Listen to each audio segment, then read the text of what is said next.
away melodies we haven't played. No, I don't want no rest.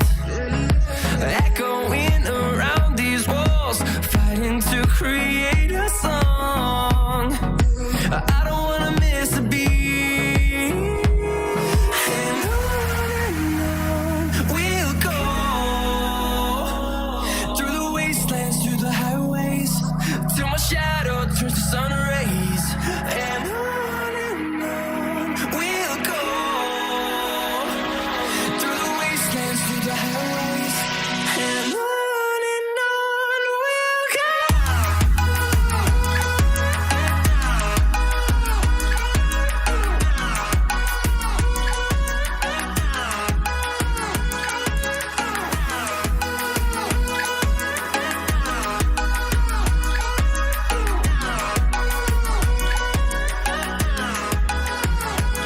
And we'll grow in number, fueled by them to see the horizon, turn us to thousands.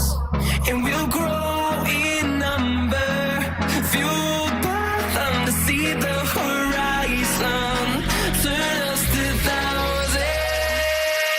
And on we'll go, through the wastelands, through the highways, till my shadow turns to sun rays. And on we'll go, through the wastelands, through the highways, and on.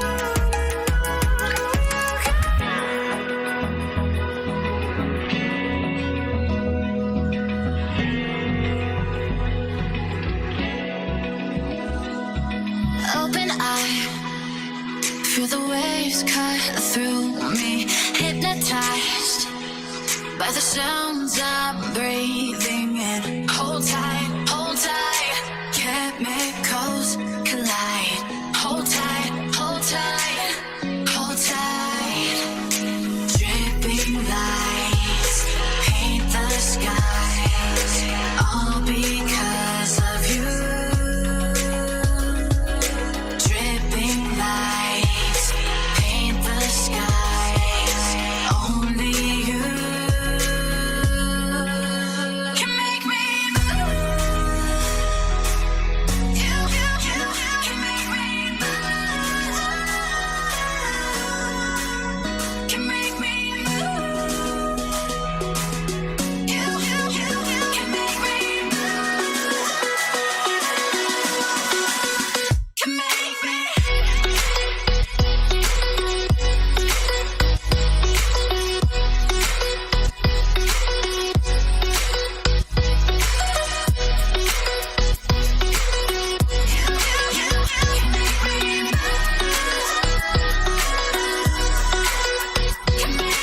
So alive, make it last forever. Stop in time, yeah, I'm surrendering. Hold tight, chemicals collide. Hold tight, hold tight. Dripping lights paint the skies, all because of you. Dripping lights paint the Shall we start? Let me guess. They say you're mad because you dream. Roadless maps, nameless destinations. Cowards! You reek of talent. Think you're different, unique. We'll see. You're dying to invent. Do the not yet done. Possible the impossible. But not all alone. With someone like me. And who am I? Some call me the train. Others opportunity. The chance. I'm more than you know yet. Your missing part. What you still are not. What you want still. What you need still. I can point the way. Be the anthem to sway. The card you need. And the voice you heed. I'm the obstacle. The shortcut. Memory, fortune, a helping hand, the perfect moment, the right step forward for moving onward, the opposite shore, the promised land. I'm the mistake, the applause, the problem, the solution, the pitch, the goal. I'm Marion, I'm Carl, I'm David, I'm Beth, I'm Frank, I'm Ria, I'm Ali, I'm Jeff, Basher. I am you. Shall we start?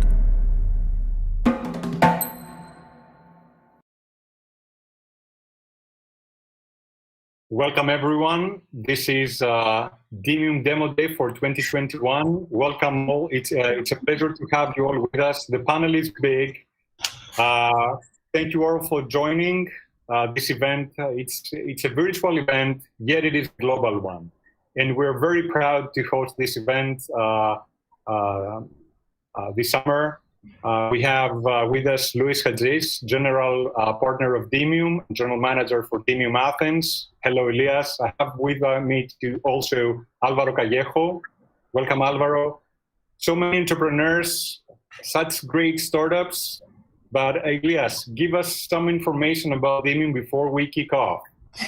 Welcome, everyone, and thank you, George. It's great to be here today, and great to be introducing some of the startups that everyone's going to be seeing. Very quickly, Demium is a pre-idea, pre-team incubator.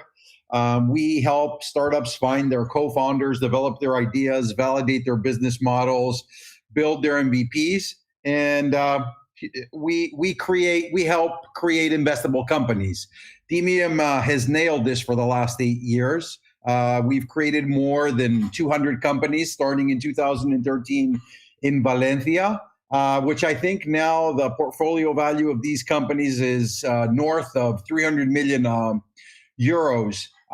What has changed since the fall is that we've also launched our own venture capital arm. So we've created Think Bigger, which is a Spanish fund that invests in companies that are produced in all our hubs. Since October, last time I checked, we've invested in more than 25 companies. It might even be 30 now. And we invest 100,000 in startups around the six month mark. So we're pretty excited because today here with us we have some of the companies that we've been investing in over the last few months, and we'll give everyone an opportunity to see some of the things that we've been working on. Thank you, George. You want to take over? Yes, thank you very much, Elias, for doing this introduction about Demium and what we do and who we are. We're very excited to present to you today these 13 startups. And before I explain how we're going to go through this presentation, I have to say that these startups are amazing. And we've chosen from a list of startups that was quite big, okay? And we're very happy to have you all here. These individuals, they actually managed to go from zero, meaning no team, no idea, to the point where they raised their first rounds of funding in just 6 months or less, okay? And this is outstanding. And what we see here is the proof of Demium model working perfectly good. I'm very happy to welcome everyone, all these 13 startups that we're going to see today.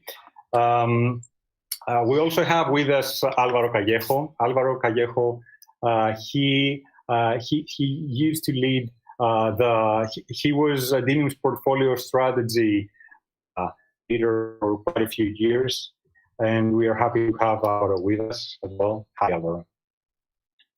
Hola. Hello. Thank you, George. It's always a pleasure to be with you presenting these startups. I will be taking the event from the break, so I will be presenting some of the startups. It's always a pleasure as well to have companies from not only Greece and Midiia, but as well from Eastern Europe or other region. So, happy to. I think it's my maybe 5 or 6 investor days at Amazon at Demium, and I think it's always interesting and even more digital. And let's present these 13 companies. We will have time for the investors watching us to answer the questions. So remember that both on LinkedIn, YouTube, we are as well streaming on Facebook. You can make questions. We will have a team transmitting to both of us the questions. So we will transmit it to the entrepreneurs. So feel free, please, to launch all the questions. In case you want to have more information about the companies I'm pitching today, You just need to reach out to Demium. Portfolio, Demium.com will be always open to answer questions and introduce you to company. And after the event, we will make and post email even to all the people registered, sending additional information about the company. So always a pleasure to solve questions through the chat or after the event. Okay, George? Thank you, Alvaro. Okay, so we have 13 startups, and we're going to start with a session of 6 startups to focus on B2B. Then we're going to have a 5-minute break, and 7 startups will follow that are focused on B2C. Now, the pitching goes like 5-minute pitch that is followed by 5-minute Q&As. Right. The channels are so many. Okay, we're streaming, as Alvaro said, on YouTube, on LinkedIn, on Facebook, and on Instagram. So I would appreciate if we can receive your question as early as possible. Don't wait for the last minute, because there is a 20-second buffer between the live event and what you see. So I would appreciate a lot if we can receive your questions as fast as possible. And you do understand that since there are going to be so many questions from so many channels, we might not do your question, but we will do our best to do as many as possible within the 5-minute time frame. All the startups are going to be counted on the 5 minutes. So I think we're good to go. Do we have Christian Sorensen with us and Potter? CEO of Potter. Hello, Christian. How are you? Hello, George. Everything good? All good here. Perfect. So we welcome Potter. Potter is a platform that connects brands to podcasters in a unique space designed to have perfect UX for both sides of the market. Okay. So please load your presentation, and we can start in a few minutes. I think we do have a few more minutes, right? We do have like 3 or 4 minutes before we go. All right. Albert, what do you think? Shall we start, or shall we wait before we kick off? We're good to start if you want to get going. But I'm sharing my screen now. Are you seeing the presentation? Yes, I see the presentation. Everything looks good. All right. So you're good to go, Christian. All right. Well, in that case, good afternoon, everyone. We are Potter. We are the platform that lets you buy and sell host-read podcast ad campaigns at scale. Now, why does the world need a Potter, you may ask? Well, the reason for this is that right now there's simply no easy way to do exactly that. If someone wants to run host-read podcast campaigns at scale right now, they would either need to go through several different platforms or agencies, or do everything themselves manually. Manually in this case means Googling podcasters, emailing back and forth, agreeing on conditions, price, ad creative, etc. The solution to this is Potter. As an aggregator platform, we let you place host-read podcast ad campaigns on markets from all over the world from one central place. But why even talk about podcasting at the moment? Well, we should, because it is absolutely booming. Not only is more and more people consuming podcasts and creating their own, the podcast advertising market is also growing rapidly and is expected to reach $1.6 billion next year. To put it into perspective, the graph on the top left on the screen now shows how podcasting is growing in revenue compared to other mediums, and growing by almost 1,500% over a 9-year period. But why is podcast advertising growing so fast? But it's not just because podcast consumption is growing as well. It is also because more and more advertisers are realizing some of the unique abilities of podcast advertising, such as the ability to tell a story to an audience through a voice they already trust at times when they are otherwise unreachable by advertising. There are already some advertising agencies in the podcasting space. However, they only allow podcasts with more than 10,000, or in some case 20 or 50,000 monthly listeners to join their networks. Only about 2% of all podcasts has more than 10,000 listeners, leaving 98% of all podcasts not knowing where to go in case they want to monetize their shows. The same goes for advertisers. Most of these agencies are only realistic options for large companies with either their own audio creative departments or the means to hire an advertising agency. Potter provides a self-service platform that makes life easier and allows advertisers allows anybody to buy or sell host-read podcast ads without the need of any other intermediaries. Here's a quick look at how the platform is looking at the moment. On the left is a brief description of exactly what it does, which is centered around allowing advertisers to filter through podcasters via a number of data points. On the bottom left is some of the features in our future roadmap to make sure that the tool stays relevant. And on the right is a screen cap of how the tool looks right now. If some of you are interested in seeing this in more detail, we're very happy to share more information on this later. Our business model is straightforward. We're charging 20% commission on all transactions through the platform. We're going to be splitting this between the advertiser and the podcaster. In terms of traction, we already have some clients. Some clients with campaigns running now, but also with finished campaigns. One of our clients is the lovely Demium, who is organizing this great event. We also have a bunch of companies waiting for us to just provide their campaigns. As the platform is not fully ready yet, we're doing everything ourselves manually. So that's taken quite a while, which is why we're now experiencing ourselves why there's really a need for a Potter. We have some different strategic partnerships set up already. Most interesting is with maybe the Spanish Podcast Association. Plus, we also already work with a bunch of different podcasters, mainly here in Spain.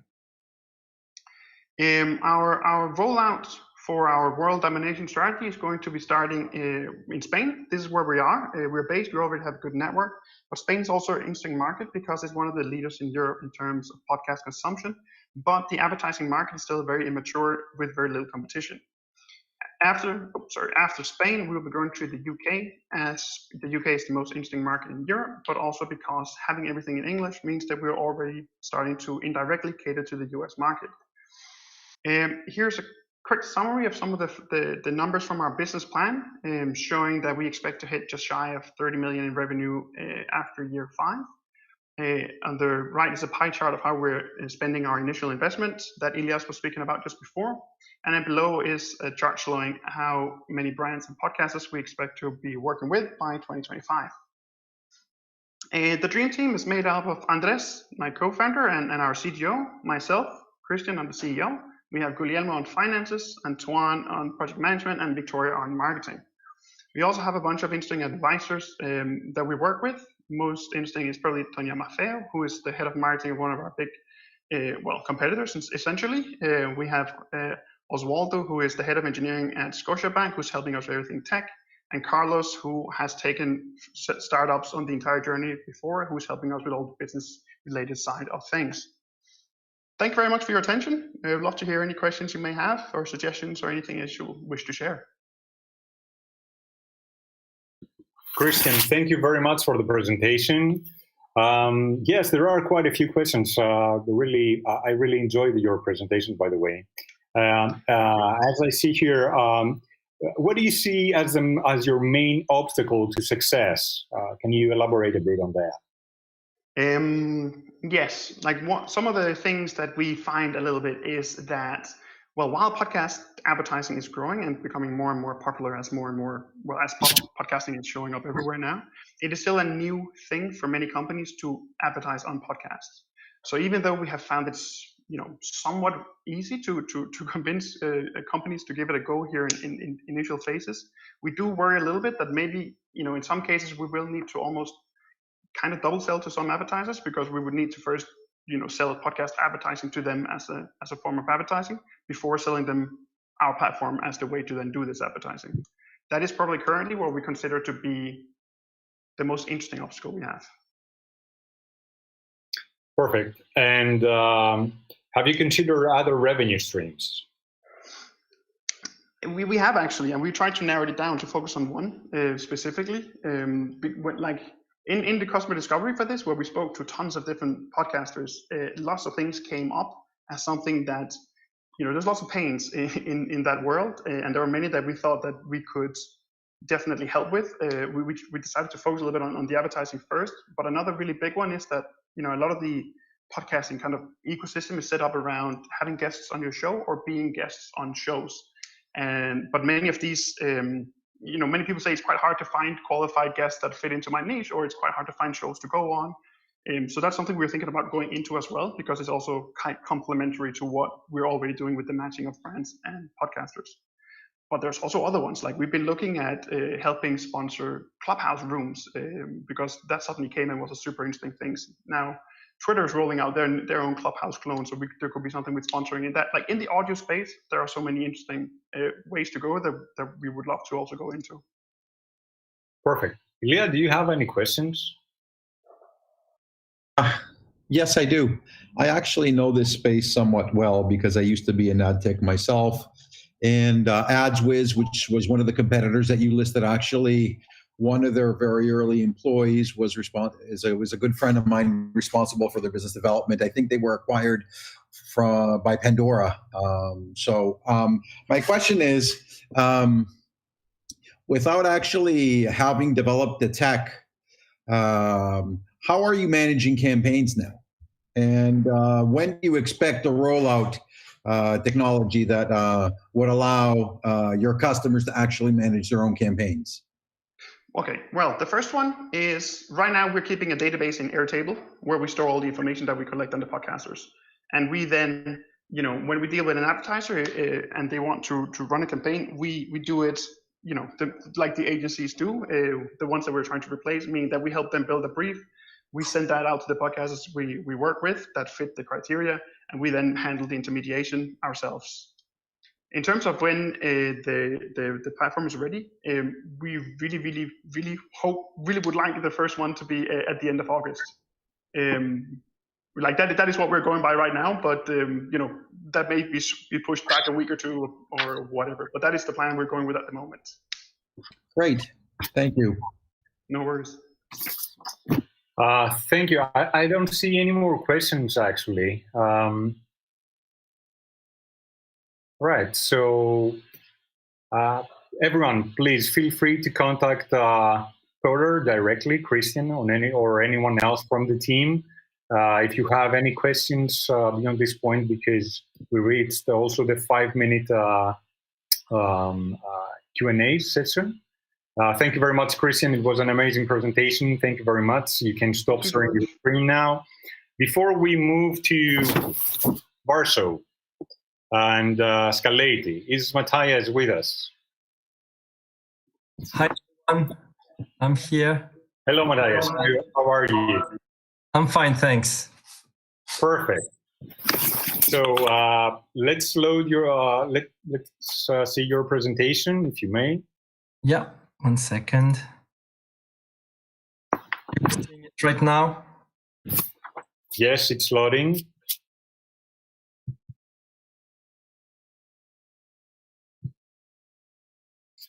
All right. Whenever you're ready, you can unmute yourself and you can start. Okay. So we're Scaleity and we're a flexible financing solution for e-commerce. Believe it or not, but the $42 trillion e-commerce market is underloved from a financing perspective. Take advantage of the digital acceleration that came due to the pandemic. E-commerce needs to grow, and to grow, they often need money. That money is usually not made available to them. Let me tell you, since the 80s and 90s, when my mom was a banker, and later on in my 10 plus years of financial career, there's been no significant innovation in business funding. And this means that for e-commerce, existing funding options are often completely irrelevant and at best lacking speed and flexibility. And there was therefore a gap in the market that needed to be filled. And this is happening right now. Over the last 1.5 years, a new type of offering, revenue-based financing, has developed in Europe and is quickly attracting investors' money in very significant rounds. The market has almost doubled each year over the last 4 years, and the trend is expected to continue as more and more businesses learn about this new and attractive way of getting funded. Revenue-based financing, as we see it at Scaleity, is a win-win solution for the e-commerce on the one hand, because it is faster, easier, and more flexible. They apply quickly online, they get the money within a few days, and they repay as a percentage of their sales. For the investor, it is low risk because it has a predictable impact on sales. It is repaid from those same sales and is monitored live with online data, and we can influence it through targeted recommendation. The reason we're so confident with this assessment of revenue-based financing is that we have more than 15 years of experience in tech and finance. Marcin, our CTO, has 5 years of experience in technology as a full-stack developer with exposure to the financial sector, and myself, CEO, more than 10 years of experience in finance and fundraising. So we have the exact skill set, relationships, and vision to make this work. You're going to ask, how are we going to pull this off? So first, in terms of client acquisition, we're convinced that once the value of our proposition is understood, converting prospects and keeping clients will be straightforward. But building awareness and a community is going to take time because revenue-based financing is still unknown to the wider public. That's why we're looking to hack the funnel by building partnerships, first with SaaS businesses serving e-commerce, but also with online marketing agencies for them to refer clients to us to fund their campaigns. The goal is to trigger a flywheel effect where as e-commerce businesses grow, their service providers grow and we grow. And the thing is, how are we going to serve these clients? Well, our business model is composed of 3 building blocks. So first, we raise debt to invest in e-commerce. In the first stages, we're going to have to go with venture type debt from business angel or high net worth individuals. Then once the model is a little bit more proven, we've talked to factoring providers and alternatives investors that can take the spot.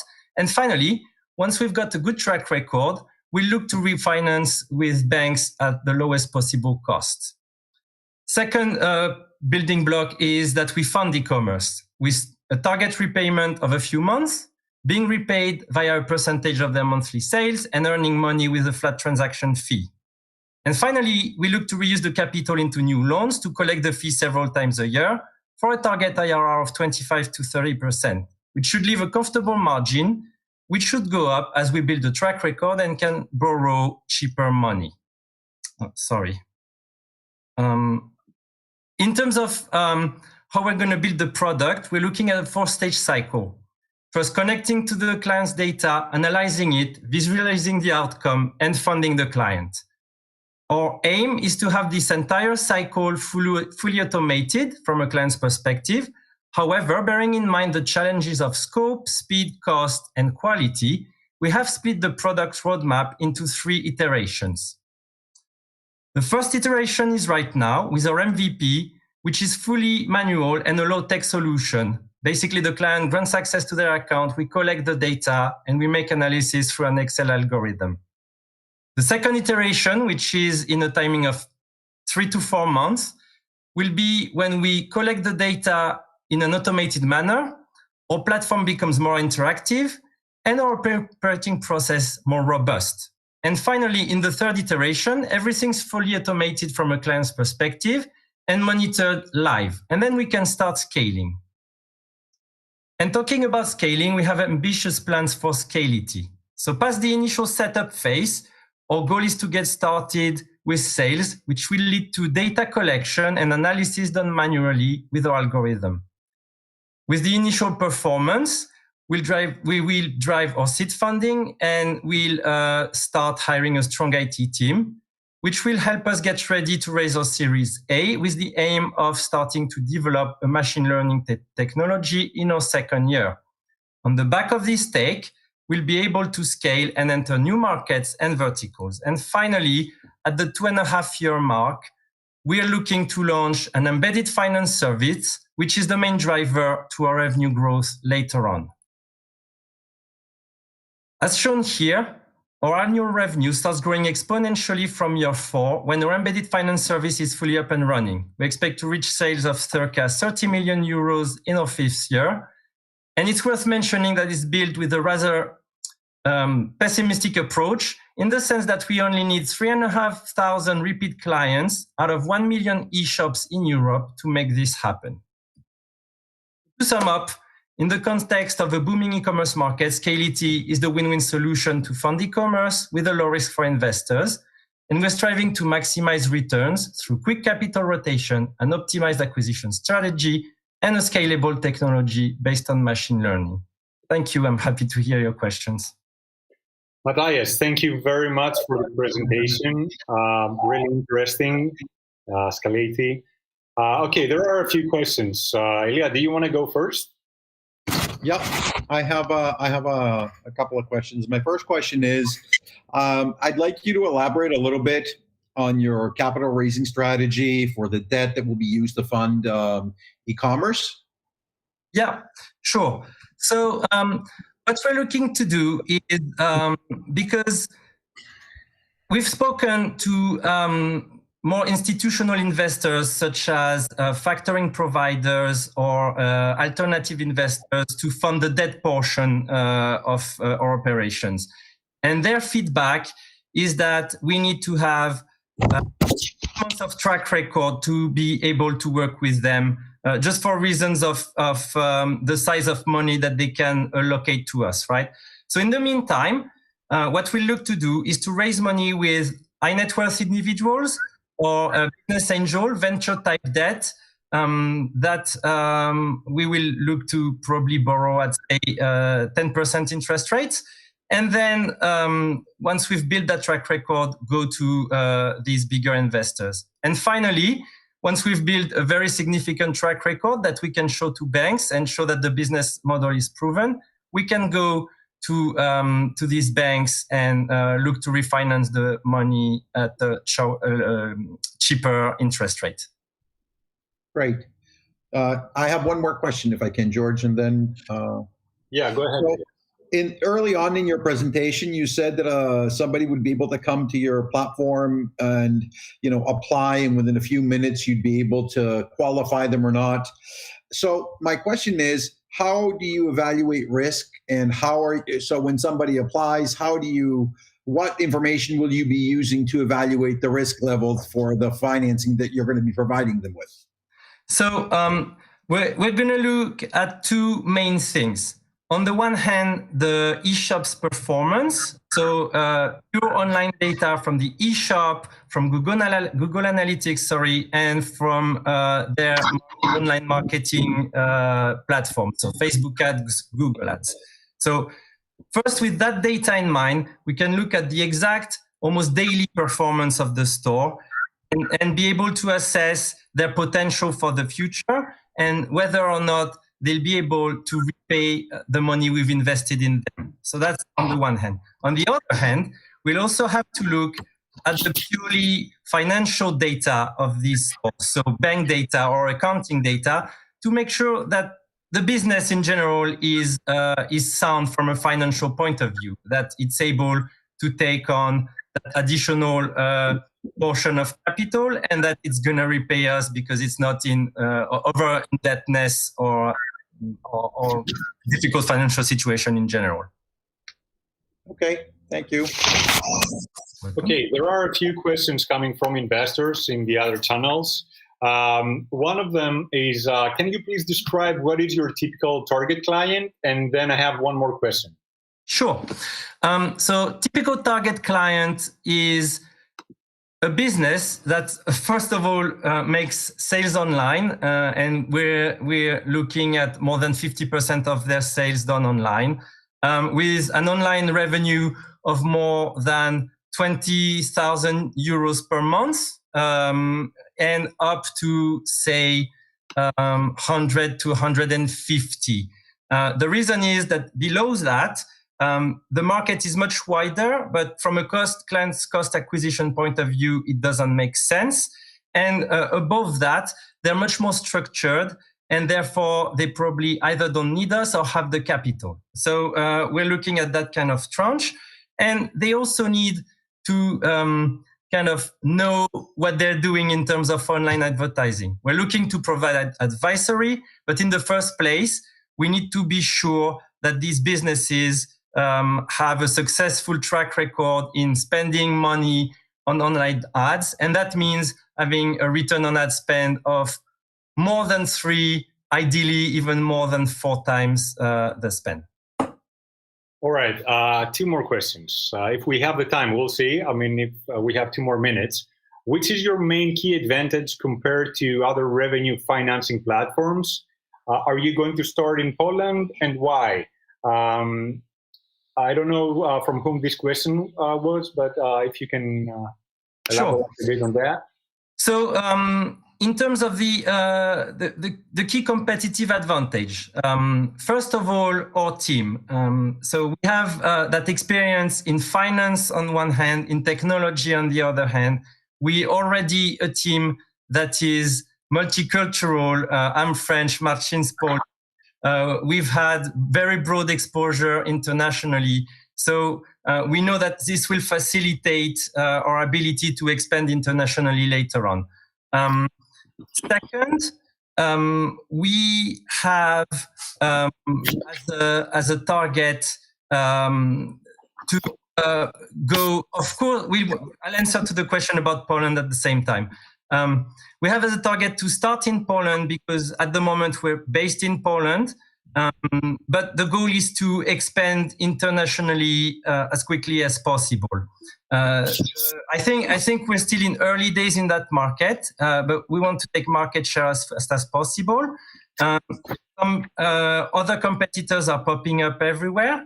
And I think we should look to expand in those countries also where these competitors are popping up, also to benefit from the market education that these guys bring to the market, and will make the client acquisition a little bit easier. And finally, in terms of our approach, we're really looking to go to market through partnerships with SaaS and ad agencies, and not only direct with clients, to kind of, as I mentioned, a little bit hack the traditional funnel where we need first to educate heavily the potential clients. Thank you very much, Matthias. Right on time. Okay, we took some more questions with Scaleity. Thank you very much for your presentation, for answering all those questions. I encourage everyone to send us your questions to LinkedIn, on Facebook, on Instagram, on YouTube, and we'll do our best to answer them all. Okay, Matthias, thank you. You can stop presenting, and we're moving to Malaga and Agrow Analytics. Antonella, are you with us? Hello, I am here. Hello, Antonella. How are you? Pretty good, thank you. Okay. So I'm presenting now. Let me know if you can see my screen, correct? Yes, I can see your screen perfectly good. Perfect. So did you know that 70% of fresh water is used in agriculture? And it is estimated that by 2050, the population will reach 10 billion, which means that the demand for food production will double. We need to produce more with less. There will be a gap between the agri-food demand and the water supply to satisfy it. Agrow aims to reduce the water demand that requires producing more with less. And what is our solution? It's an integrated platform to manage future and real-time information on water availability for your land and its effects on crops, and which is our target audience, agricultural companies and fruit and vegetable cooperatives. We say that from the intersection of artificial intelligence and water, Agrow is born. And what are the benefits? Real-time and predictive decisions, where, when, and how much to irrigate.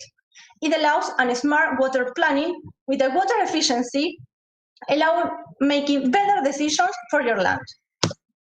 And how does it work? First of all, as input, we define our target variables.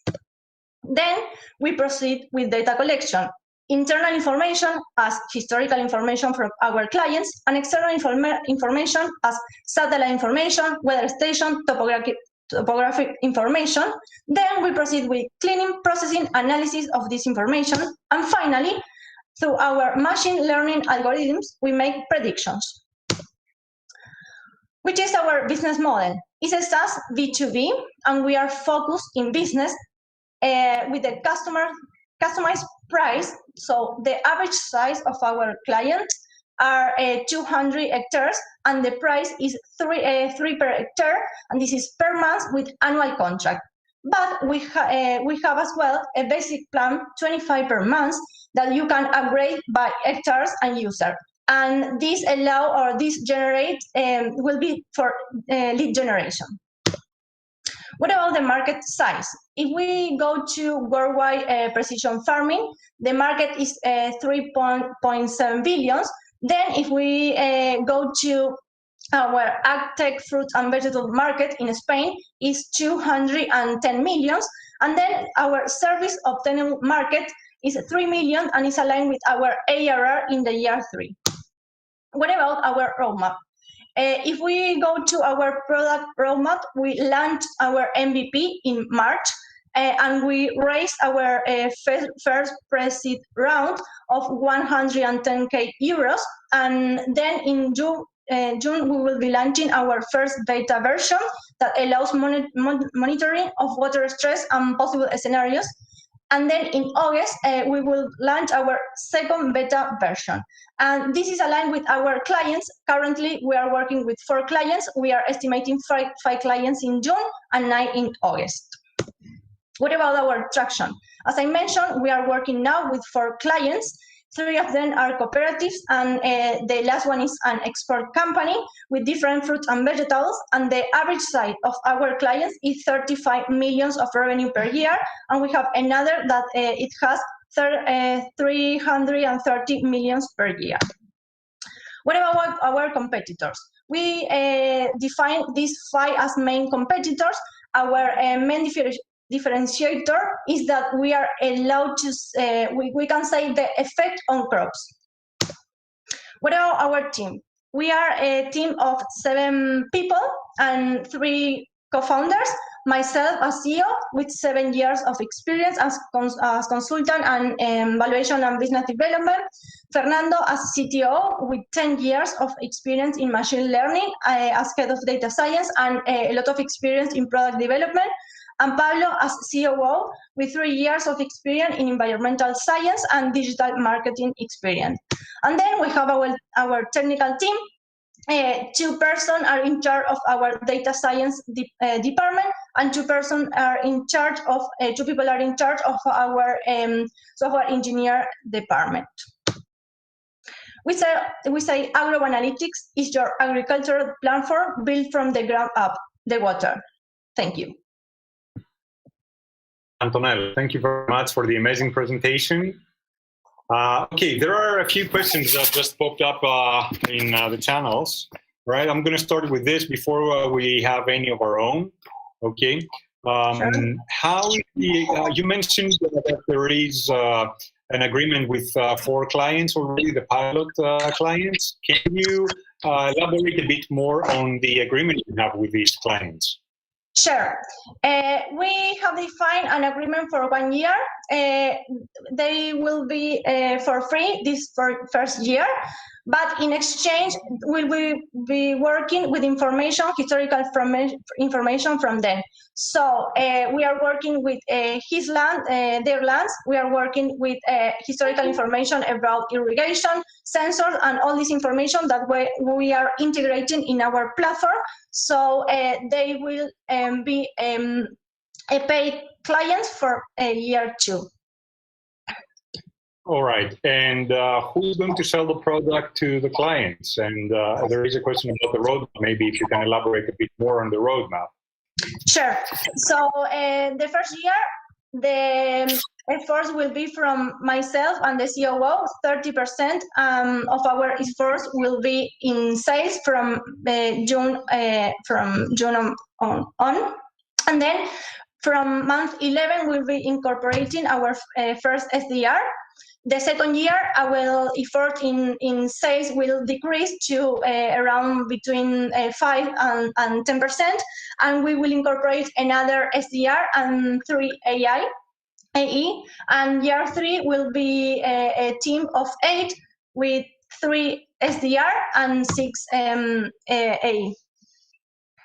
Right. There is a question also by Eduardo. Can you elaborate a little bit more on the buyer persona? How is the onboarding selling process looks like? Yeah, so we define our ideal customer profile, and basically these are cooperatives or private companies working in farming, main in fruits and vegetables, and that are located in areas with water stress, and this will be our main focus. And the way that we will be targeting them will be by mailing and calls mainly, because in our validation, reaching out to different type of clients, we define that our sales process will be the people that are applied for be first client, and we will be going with our efforts. So it will be by telephone and by mailing, and then we are considering in every step of the funnel the conversion that we have. Okay, thank you. Ilya, do you have any questions? I know that you love AG Tech, so... Yeah, I know the space well, and thank you for a great presentation. This is an exciting space, you're right. We need to become more efficient in how we produce food as the world grows to more people. Also, it's very exciting because the money has followed. There were more than $30 billion invested in 2020 globally in agri-food tech. I think 10% of that was invested in European companies. So it's very exciting, to be in this space, especially if you're an entrepreneur building innovative things. The question that I have is I want to understand a little bit the evolution of your product. And if you're, there are lots of companies that are building some kind of monitoring solution to help increase the yield of what the farmers are producing in the field. So are you going to stick to water and irrigation, or what is the evolution of your product? How do you see your product in a few years' time?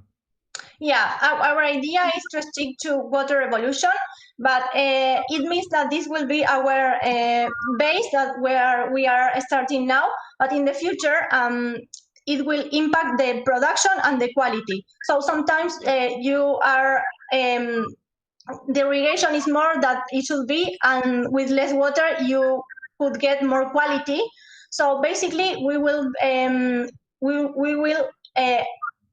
consider how the water has the impact in the production and the quality. So for now will be water, but in the future we'll be jumping to another combined products to produce more with less. Thank you very much. If I may, we're out of time. Okay, next time. Thank you. Thank you. I'm sorry to stop, but we are tight on schedule, and there are questions popping up. I've seen you. I know that you do have one, so I encourage you to send it over to Antonella. There is also one question that I see now from 7 Health Ventures. I would also say, guys, contact Antonella directly. You can go through us, or we can share with you all the details, so you can send any questions that you might have. Thank you very much, Antonella. We're moving on to Midiia and Actif. Is Sarah Gonçalves with us? Hello, good afternoon, everyone. Sarah, hi. Yes, we can hear you. I can see your presentation. And whenever you're ready, you can start. Perfect. Thank you. And thank you, Demium, for inviting me. I'm Sarah, the CEO of Actif. A couple of months back, we found out that the lack of exercise is as deadly as smoking. And this problem is even worse in elderlies in nursing homes, where they spend 90% of their time in sedentary activities. And in fact, the increasement of exercise can impact their health, their physical health, their mental conditions, anxiety, depression. And there is true that the nursing homes cannot offer enough physical activities, since they have higher costs and not all the staff is qualified to perform this kind of activities to this public.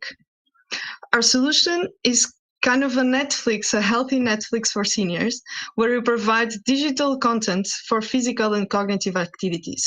We have one side of live sessions where the nursing homes can attend, and on the other side, we have pre-recorded videos with several modalities where they can see increase the activities number and diversity inside their nursing homes. All the content that we developed is adapted for several mobilities, and also not only physical, but also cognitive conditions of the seniors. And of course, all the content is also validated by science and by experts in the area. The value proposition of our solution is for the nursing homes is to save costs while providing more activities to their elders. At the same time, the staff that works on these nursing homes can dedicate more time to the individual approach and to the strategic planning of improving their seniors, and not being focused on the group activities or in the planning of these activities, and can focus on the strategic parts. And of course, for the social impact and for the elders, they can start exercising more often and with more quality. Regarding our product roadmap, we're currently including some physical assessments in our solution. These are scientifically validated tests that help us, not only the nursing homes tracking their users, but will also help us in the future to recommend more personalized activities for the group. At the same time, we see as a big feature for the future the integration with the smart TV that will ease the setup of our solution in these nursing homes. In the long run, we also see the integration with some third-party wearables that will help us keep more data about our users. Regarding the competition, we are the only fitness app focusing on elders in Europe. Bold has done the same, but mostly focused on B2C and is only operating in the US. Regarding our market, we're targeting the European market, but we want to start for Portugal and Germany. And with this market, we estimate a 2 million ARR in Portugal only, with 200 private nursing homes. Regarding our business model, we are considering a subscription for the care homes where they can have access to 2 live sessions per week, and also the pre-recorded videos and the user health tracking system. We have a cost of acquisition, customer acquisition cost payback of 2 months. We also found out after talking with several institutions and municipalities that the same content and the same product can be really beneficial for seniors at home. So we are now testing also a B2C approach with these partners. Regarding our traction, since February, we got 2 B2B clients and also performed 18 proof of concepts. We are currently negotiating more than 400,000 deals with nursing homes, and also we have 25 trainers signed up to our platform. We started in Demium program. We've been invested by Think Bigger Capital, and we have been collecting several partners that we are working with in European fundings. We also been incubated by Vodafone Power Lab, that is not only helping us in business consulting, but also can be a great partner in the future as a distributor of our solution. Our team, I'm the CEO. I've done this before. I worked in a social impact startup in the agrotech field. Demi has been a CTO and a tech consultant for the past years, and he's an expert in AI and machine learning. And Tommaso has his own marketing consulting company and has a lot of experience in working in international companies in this field. And we have 2 more people in our team, especially focused in sales and business development. We also complemented our team with a huge and amazing board of advisors that are helping us not only in product-wise, but also tech and management. We are now actively looking for our seed round till the end of the year, and we are looking for a ticket of 100,000 that will help us not only bring our product to the market. Currently, we have it at MVP stage, but we want to increase the potential of this product. We also want to record content in German and to test the German market in the next months. And thank you for your attention, and looking for your questions. Sarah, thank you very much. Really nice presentation. I'm going to give a priority here to 7 Health Tech Ventures. They did a question before, but we didn't time to answer. So they say, hi, Sarah, what is the cost of acquisition of each patient? So the patient, I'm not sure if they meant the user. So we sell it to the nursing homes. And regarding the cost for the B2C, from our test, we have currently €1 per lead on the Facebook advertisement. But we are still testing this model. Okay, thank you. And one more question. How are you going to scale content? Are you going to outsource it? Yeah, we're currently working with service providers when we are recording it. We are thinking about making partnerships with the specific centers like yoga centers or therapists, but it's really difficult to find institutions that are focused on elder age and on aging specifically. And so we decided that we would like to supervise all the content that will be in the platform. Okay, and coming back to 7 Health Tech Ventures, they ask about the selling price. The selling price is €250, and the customer acquisition cost at this moment is around 350. So in 2 months, we'll have the return on it. Thank you. Ilya, do you have any questions? Yes. Yeah, I have Please. a couple. So elaborating a little bit on the last question, how did you come up with the $250 price tag for the care centers? So how did you figure out that that's what you want to charge? And you decided also $10 when you would sell it to individuals, correct? How did you come up with this pricing? Yeah, it's a price that we're still testing. So we know that it's a middle price that can go not only that can fit the smaller institutions and the bigger institutions. And we are planning for the future is to have a premium package for high-end institutions that it can have a bit more features, and then a smaller one with the only on-demand content that is a bit cheaper. Okay. I'm a little bit older than all you guys. This thing reminds me in many ways of, buying workout videos and popping it into your VHS and playing it. Jane Fonda used to do workout videos like this, and people would do them at home. I think it's a very interesting market as a comment because, everybody's getting older, and, the age that, that people reach now is the average age is a lot higher. So staying fit is very important. But my question is, doing this online in many ways, how do you see it being different from doing it online? What is the impact of doing something like this online compared to doing it offline? And do you think users are going to enjoy this? Yes, actually, that was one of the questions from the beginning that we were not sure, especially in nursing homes where people have dementia and other mental problems. But in fact, the participation is really high even with the dementia. And so we found, of course, it's different from having a person there controlling, but this is a complement to the staff and the individual work they do there. And as you were telling about Jane Fonda, that's exactly it. So this generation was used to do this at home and in the TV, and now we don't have this product anymore in the market. Okay. I have one last question. So you have a big team, and you also have a large team of advisors that you mentioned. So why do you feel that this team is the right team to execute on this idea? Yeah, I think first the drive that we have, of course, the experience as building another startup before, and the skills that are complementary between the funding teams. So we have everything that we need from the management, the tech, and also the marketing. Okay. We have like 30 seconds if you can answer in 30 seconds the last one. It comes from Delfteki. How do you differentiate from your competitors? Yeah, mainly the differentiator is that we are the first to market right now. And what we are building is also building data in our platform and collecting this data about the user. And this will help us recommend better activities in the future. All right. Thank you very much, Sarah. Thank you for your presentation and for answering all questions. I would suggest that anyone that has questions to send them on our channels, on the chat, as soon as possible. There is also a 30 seconds delay, so we do see we do send them with some delay. So I would appreciate if we can have them the earliest possible. Now, moving on to Madrid and Midiia. Alvaro Galareta. Are you with us, Alvaro? Yes. Hello, Alvaro. I'm here. Hey. Hola. Can you see me? I can see you perfectly good. Perfect. I'm going to share my screen.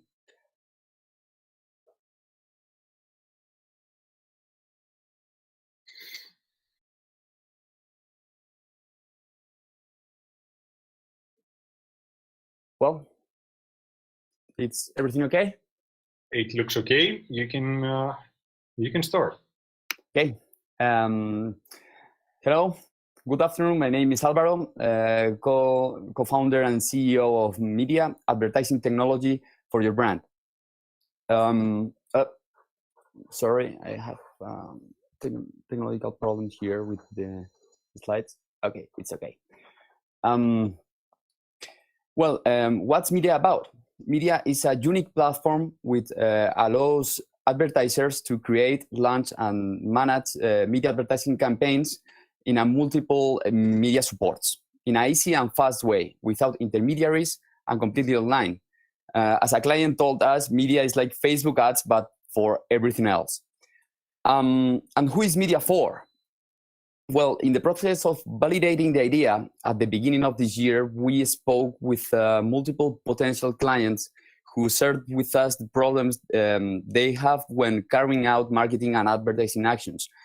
Now I'm going to share a few examples. For example, Maria Luisa from Reformadísimos said that they are a company that was born on the internet and focuses on the online field. The problem here is that emerging companies on the internet do not advertise in other media due to their offline management and ignorance on that field.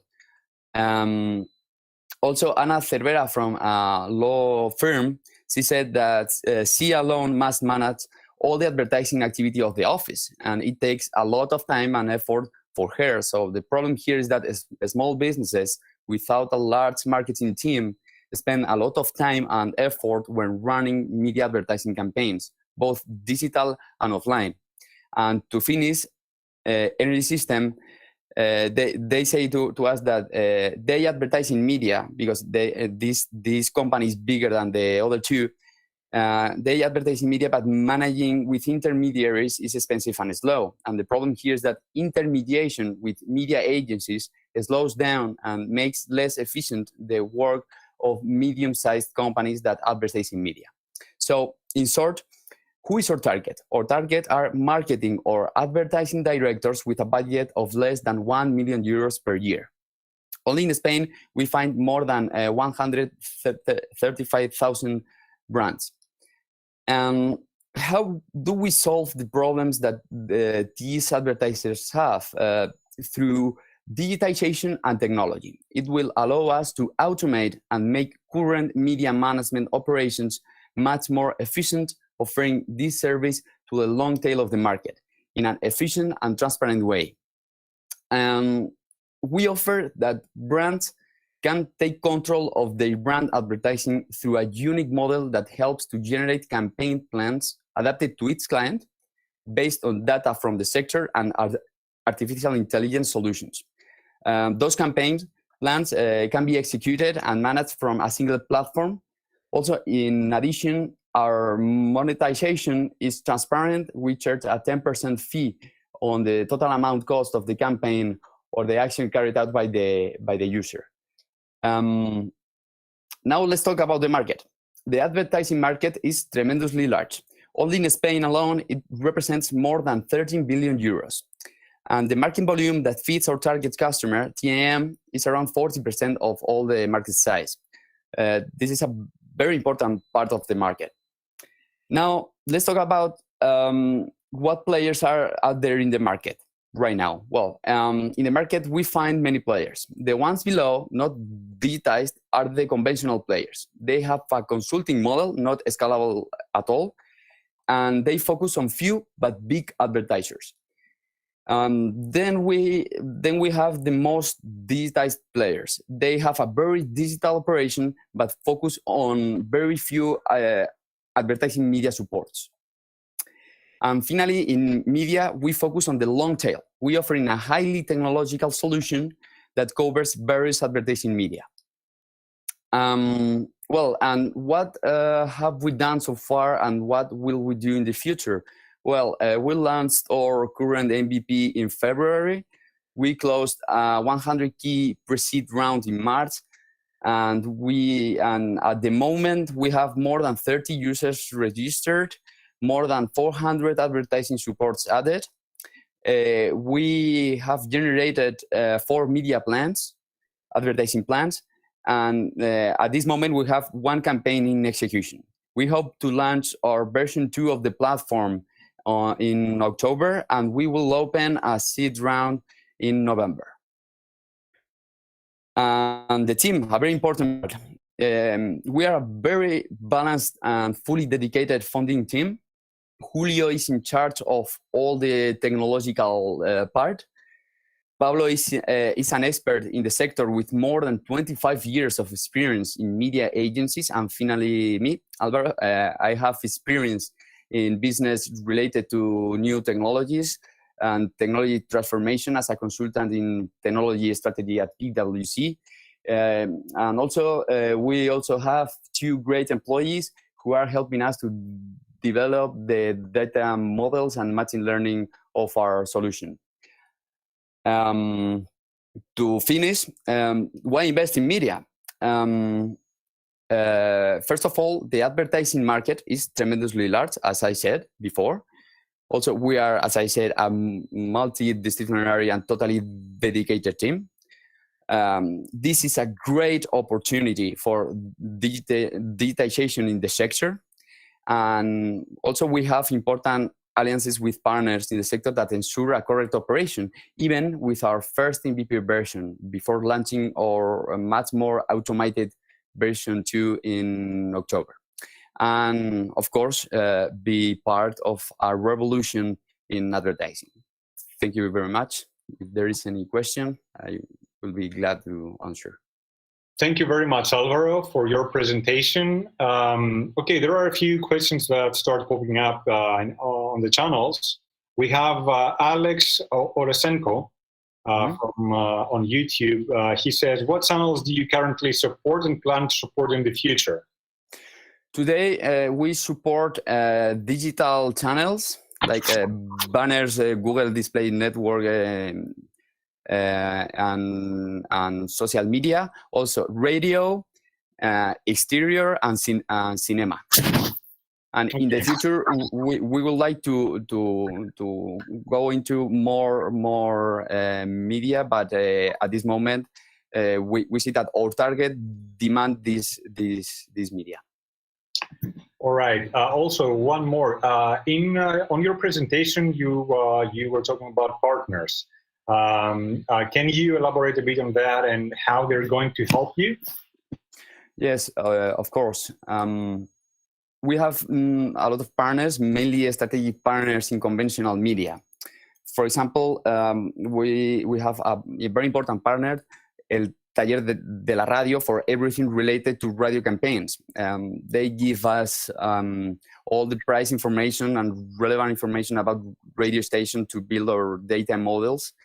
They are also in charge of executing the campaigns and provide freelancers for creating the creative materials for our customers. Also, other important partner is 014 Media that help us in everything related to outdoor advertising and cinema.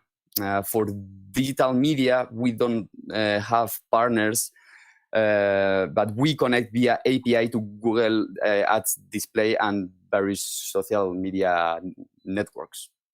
All right, so thank you very much. We do have time for 2 short questions and answers. The first one comes from Anastasia Domanova. How exactly do you make easier the marketing director's job and need fewer employees in your marketing department? These are the questions. If you can say in just 30 seconds, because I know Luis has one more question. I don't know if I understand the question.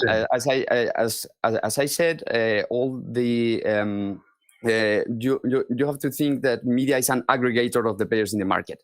Mm-hmm. So I like to make a simile of media with respect of the travel sector.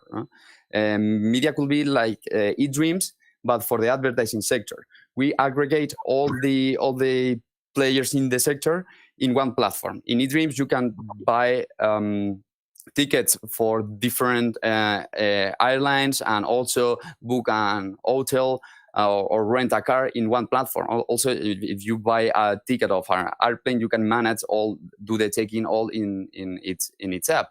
Midiia is the same. We don't have marketers in our team. We connect. Midiia is a platform which connects with a lot of partners in the market to ensure that it's like eDreams does not own airplanes or cars or hotels. It's just a platform which connects every partner. And Midiia is the same. So we don't have a big team in marketing or advertising. Because of that, because we are just a platform which connects every partner. Thank you very much, Alvaro. Sorry, Elia, it was not a short answer. I'm sorry. No worries. Elia, do you have a question? I think we do have like 30 seconds left. Yeah, I do. So, I've been in this space for more than 20 years. I used to design programmatic ad platforms. So you have a platform, and on one end you have relationships with publishers that give you their inventory, and on the other end you have advertisers that you sell this inventory to, correct? Yes, but with a different thing, that we apply artificial intelligence to generate automatically the advertising plan, the media plan of that advertising. Imagine I understand. So do you think the biggest market for you is the digital sector or offline media potentially that you're going to be working with most companies, 90% of online ads going through Google and Facebook? Where do you see the opportunity for your company? There are a lot of platforms in the market who helps advertisers to create their advertising in digital online, but not in the offline field. Of course, the online field is the most important right now, but offline is the part of the market that is not digitized at all at this moment. So. It's true that at this moment, all of our customers go to online field, but we are now closing new clients who that they are going to create a campaign in radio. So I think that TV is not our target, because for TV you have to have a bigger budget, but for radio and stereo. Yes, we can go to a big part of the market that does not have this service for the media agencies, because they are very small, little companies. Thank you, Alvaro. Time's up. Unfortunately, we are running a bit late. Questions actually from all sides, from all the media. Thank you, Ilya, for the question. Thank you, Alvaro, for answering in your presentation. And before the break, we are going to see Atravo. We're going to Barcelona, Atravo, and Katrina Affleck. Hi, Katrina. How are you? Hi there. Can you see my presentation? Can you see me? Yeah, it starts loading now. If you want to put it, yeah, perfect. Perfect, great. Well, hello everyone, I'm Katrina Affleck. I'm the co-founder and CEO of Atravo, where independent travel businesses are born. So currently the trouble with current tech solutions for independent travel businesses. So we have OTAs such as Booking, TripAdvisor, and Airbnb, and they charge very high commission fees. TripAdvisor right now is up to 28%. Now, if our clients want to use alternatives and they want to drive direct bookings, there are tools out there, but they aren't perfect. We have e-commerce platforms like Shopify and Wix, which are actually designed to sell physical products, not to take bookings. And there are current booking systems in the market, such as Peak, FareHarbor, and Booking, but they're outdated, complicated to use, and they have to be used alongside other tools. So right now, for our clients to just take one booking, they need to use up to 6 tools, costing them time and money. WordPress to create their website, or Wix or Shopify. A booking system such as FareHarbor and Peak business management and software tools. If they want to sell or add a product or merchandise to their website, they have to plug in a tool such as WooCommerce, marketing tools such as MailChimp, and tools to take bookings such as Stripe. So why is independent travel business so important? So as I said before, OTAs dominate the market, and this removes profits of tourism from independent businesses and local economies, and it's not sustainable. So at Travel, we empower independent travel businesses. We help them drive direct sales. We support circular economy within the destination city, and we make destination tourism sustainable. So how do we do this? We do this by providing a powerful all-in-one platform that helps drive direct travel business, direct sales, and saves our clients time and money in running their business. So in whole, Travel will become the Shopify for the travel industry. So let's take a little look at our platform to see what it does. So through our platform, our clients can create a website. We have a dedicated website builder in the platform with up to now 50 templates that our customers, our clients can choose, can customize to their business. They can change their photos, their text. They can upload their products. Now, when they upload their products, their website is updated in real time. And through this, they can sell both products such as tours, events, festivals, and also sell merchandise. We have a full calendar view that they can use, so they can take bookings, they can manage their bookings, and they can manage their team. Each team member is given a separate login so they can see where and when they need to be on a specific tour or an event. And they have access to analytics and marketing tools through the platform to help them make good business decisions and for them to drive direct bookings. So the people are currently helping with the travel. So right now we have 60 testers helping us build the online platform, ranging from individual tour guides up to medium-sized tour companies and event companies, festivals, and even in Barcelona, one surfboard rental company. So these are people who want to turn their passion into a business. These are tour guides and operators, activity operators, event and festival owners, and multi-day trip operators. So Travel is a simple SaaS model. We start with a free tier platform and then go all the way up to a Travel Pro at 149 euros. We also have a Travel Enterprise in which we white label the full Travel system for large organizations. So the market size, as we know, tourism is huge. The global travel industry is 2.6 trillion with an online travel market of 902 billion by 2023 with a CAGR of 14.8%. So with Travel's competition, as I mentioned before, there are booking systems out there, such as Booking and FareHarbor, but they have to be used alongside other tools. Travel's direct competition is ESOL, however, they're not specifically within the travel market. So how we go into market? So as I mentioned before, we have a free tier platform. This allows our users to get on and experiment with the travel system and keep our churn rate low. We have a 0% commission marketplace coming in September. This will help us drive direct sales for our customers. We are working on widgets for hotel chains. We're actually in discussions now with one of the biggest hotel chains in Spain to implement a widget which would take all the tours and all the events from our platform and plug them directly into the hotel system, enabling the hotel to generate income and enabling more visibility for our clients. We're also going to, when we open the city, we're doing this in Barcelona now with Barcelona Tourism, white label the travel platform for the government tourism organization to help them promote sustainability. So as I said, we're in talks with Barcelona Tourism right now to do that. And of course, we're going to harness social media, and we currently have a dedicated sales team. So year one, our first 300 clients. By July the 5th, we're launching the platform in Barcelona with 60 paying customers. We're then moving on to the widget and Barcelona Tourism by August, having 100 paying customers. In September, we're going to start to target outside Barcelona, but keeping it in Spain, in Madrid, Valencia, Malaga, and rural Spain. In October, we're launching the second version of the platform with more features. And by December, we're launching outside Spain, in London, Berlin, and Paris, with 300 paying customers on the platform.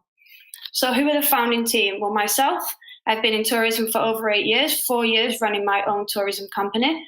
Brent, he has 7 years in marketing, e-commerce, and UX design. And David, our CTO, has over 10 years in building software. He built the entire system for Volvo and was the lead developer there.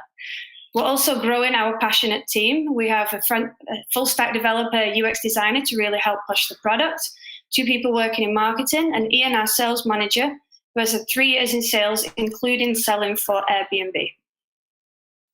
So any funding that we get coming in, we have a very strong focus on tech and marketing as we don't have operational day-to-day costs. Now, is this the right moment for travel? Is travel the right time? Yes, absolutely. Post-COVID-19, we're going to see a huge travel boom with new players entering the market. Currently, 70% of all tours and activities are still booked offline. So there's a huge opportunity here to start bringing people into the world of online booking. Because of COVID, we've seen lots of new markets form. So new markets in local travel, adventure travel, and rural travel. And these keep growing, and there's new players entering there. And of course, people now, because of COVID and just with changes in trends, are demanding more sustainable and conscious travel.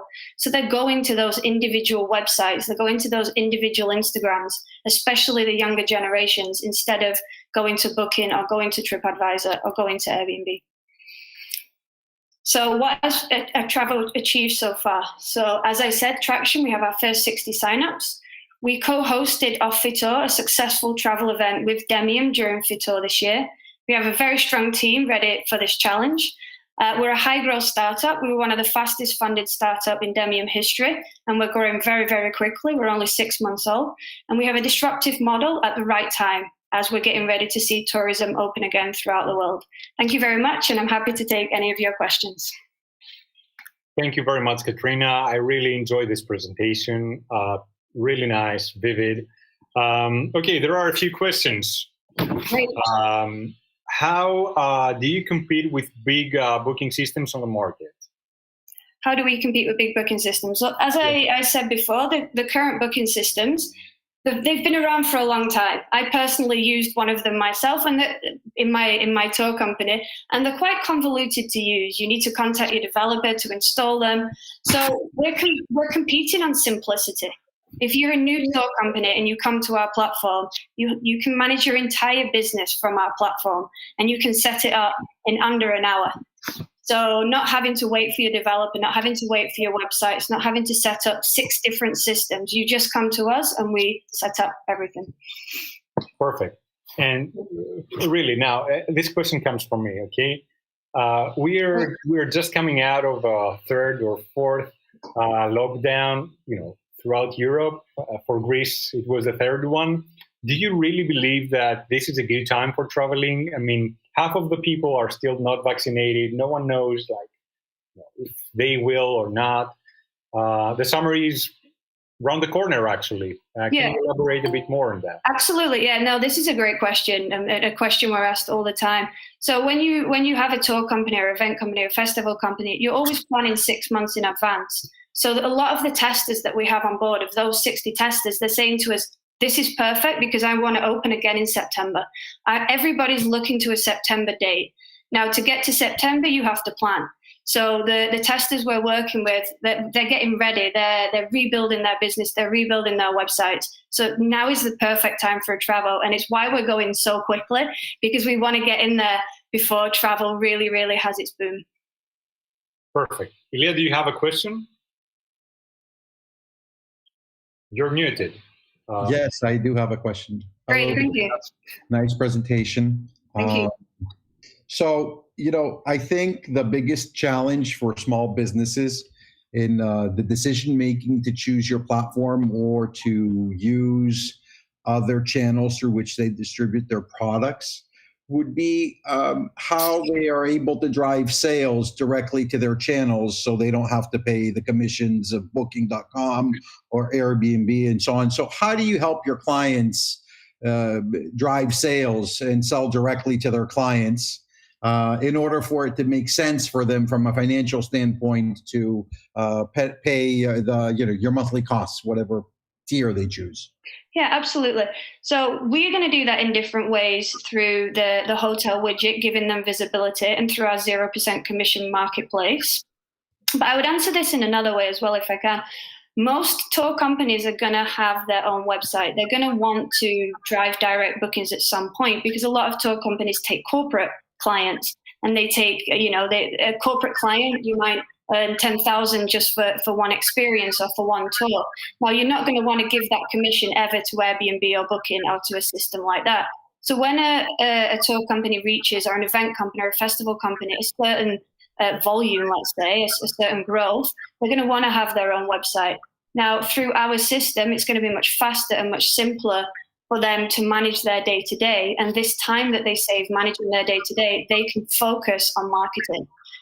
And as well, through the platform, we have the marketing tools, we have the analytics to help them make good decisions, to show them how they should be doing their marketing as well. One of the things that we found is especially with local guides, they're really passionate about what they do. Let's say someone who's really interested in history and wants to give tours of Barcelona, but they don't have that business experience. So this platform, because we have so many features and because of the way we're presenting it, we show them how to start their business, how to get the next booking. So we're going to have tutorials on that with them. We're going to put a lot of content out about that to really help them push those direct bookings.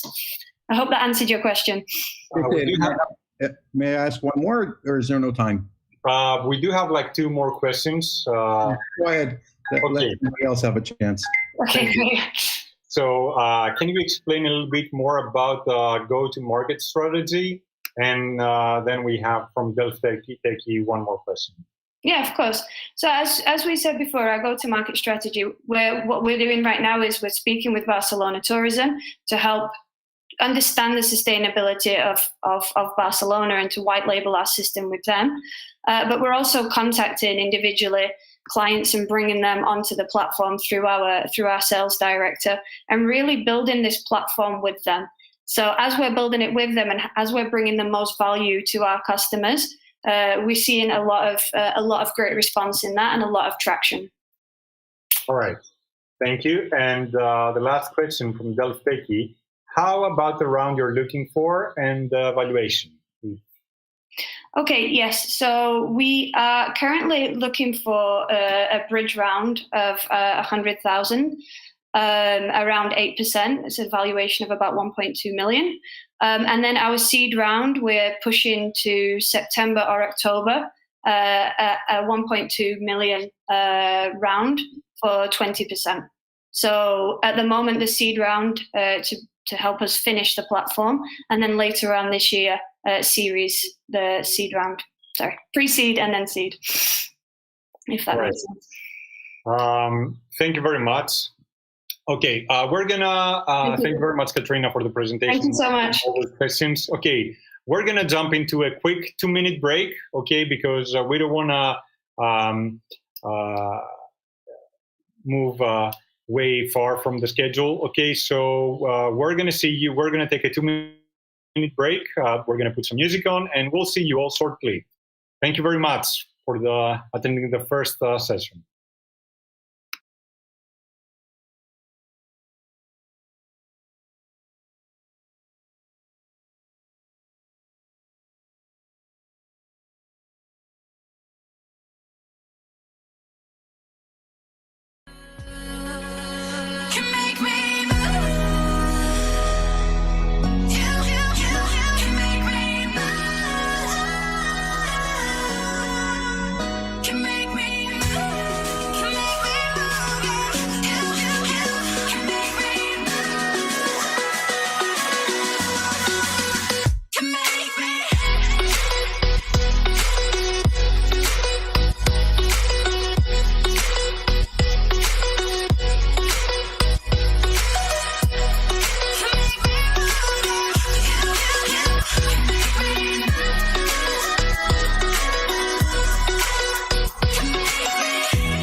Like you, be strong to hold the powers of the sun.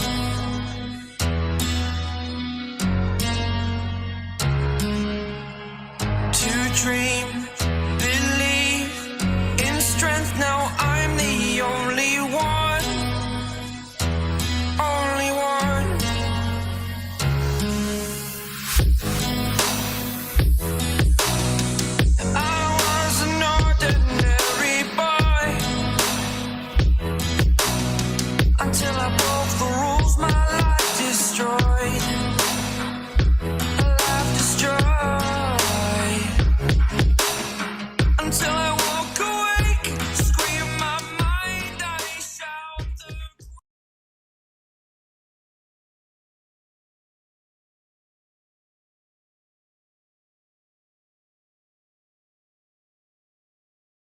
so much, George, for leading this part of the event. We have just had 2 minutes break because we want you to be on time. Amazing companies. So the bar is so high right now. So let's see if the other 7 companies that we'll be presenting now can maintain this amazing level.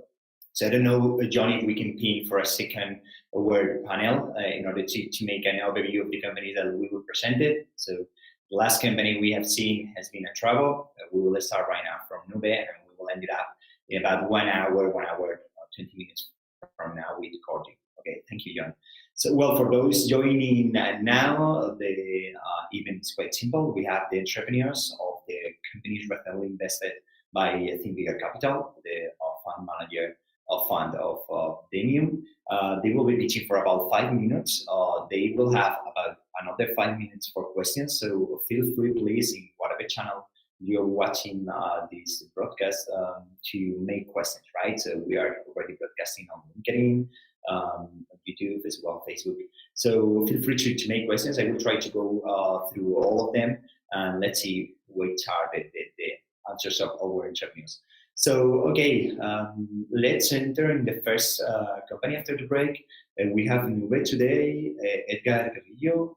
We have you here, please. Yes, I am here.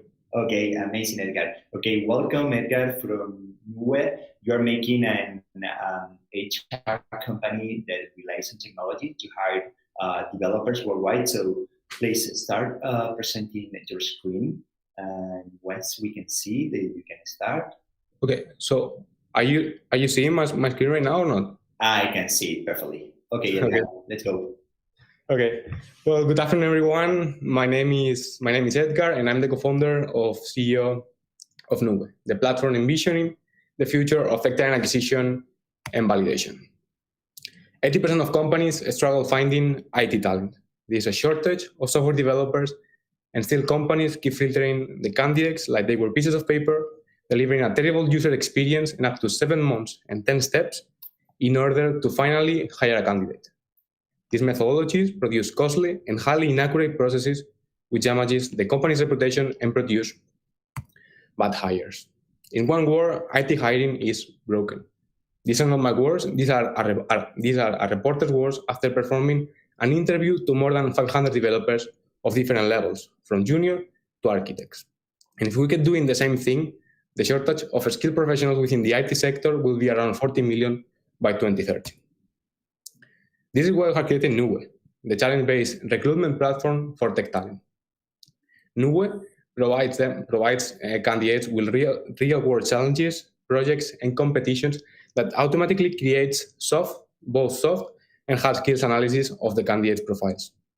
These provide them with a unique and smooth candidate experience and the opportunity to not just get a job, but to improve themselves, reskill, and have fun at the same time. Nube's simplified process make that with just one click, recruiters and companies get access to already validated and highly compatible profiles, saving them time and resources. Nube's business model is simple. It's a B2B with 3 different monthly fees that differ on the number of candidates, the number of active job offers, and the access to team internal analytics. These 3 differentiated monthly fees allows us to attract the 3 sides of the market: small, medium, and big companies. I would also like to point out that hiring a single developer using the traditional human resource companies is more expensive than using Nube for a whole year. I know that this is not an emerging market, that there are thousands of human resources platforms, and that there are some platforms that have been gaining attention because they perform some kind of algorithm-based skill assessments. But we want to clearly differentiate ourselves by providing the candidates with real-world challenges and work environmental-like competitions that allows us to really reflect the candidate's skills. Nube's potential available market is over 400 billion euros and is expected to keep growing until 2030 with a constant rate of 7%. Only in Barcelona, there are more than 5,000 open job positions and companies within the IT and software sectors. We are entering the market by offering competition and hackathon sponsorship to companies and recruitment monthly fees to companies within the IT and software sectors. As for our users, we are targeting weekly challenges, competitions, hackathons, and online workshops targeting web devs and data scientists. Right now, we have already performed 3 hackathons. Our organic user acquisition keeps growing on a monthly basis, and we have a community of over 1,000 developers in just 4 months. We are also in the process of closing 3 more placements, and this month we'll be performing 2 more events with the Mobile World Capital at the Mobile World Congress. Also, we have a huge team of ambassadors with a niche pool of over 500,000 developers. As for our roadmap, at the moment, we are modeling our MVP using the updates that the companies and our users give us, and we'll have a fully functioning version by the end of June.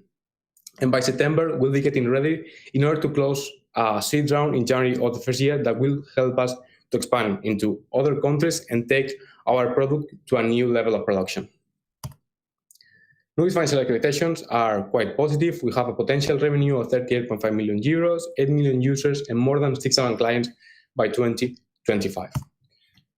Nube's team is formed by engineers, developers, marketing, and event management experts, and we already gone with several advisors that have expertise and know-how in areas such as strategic investment, international expansion, or growth hacking.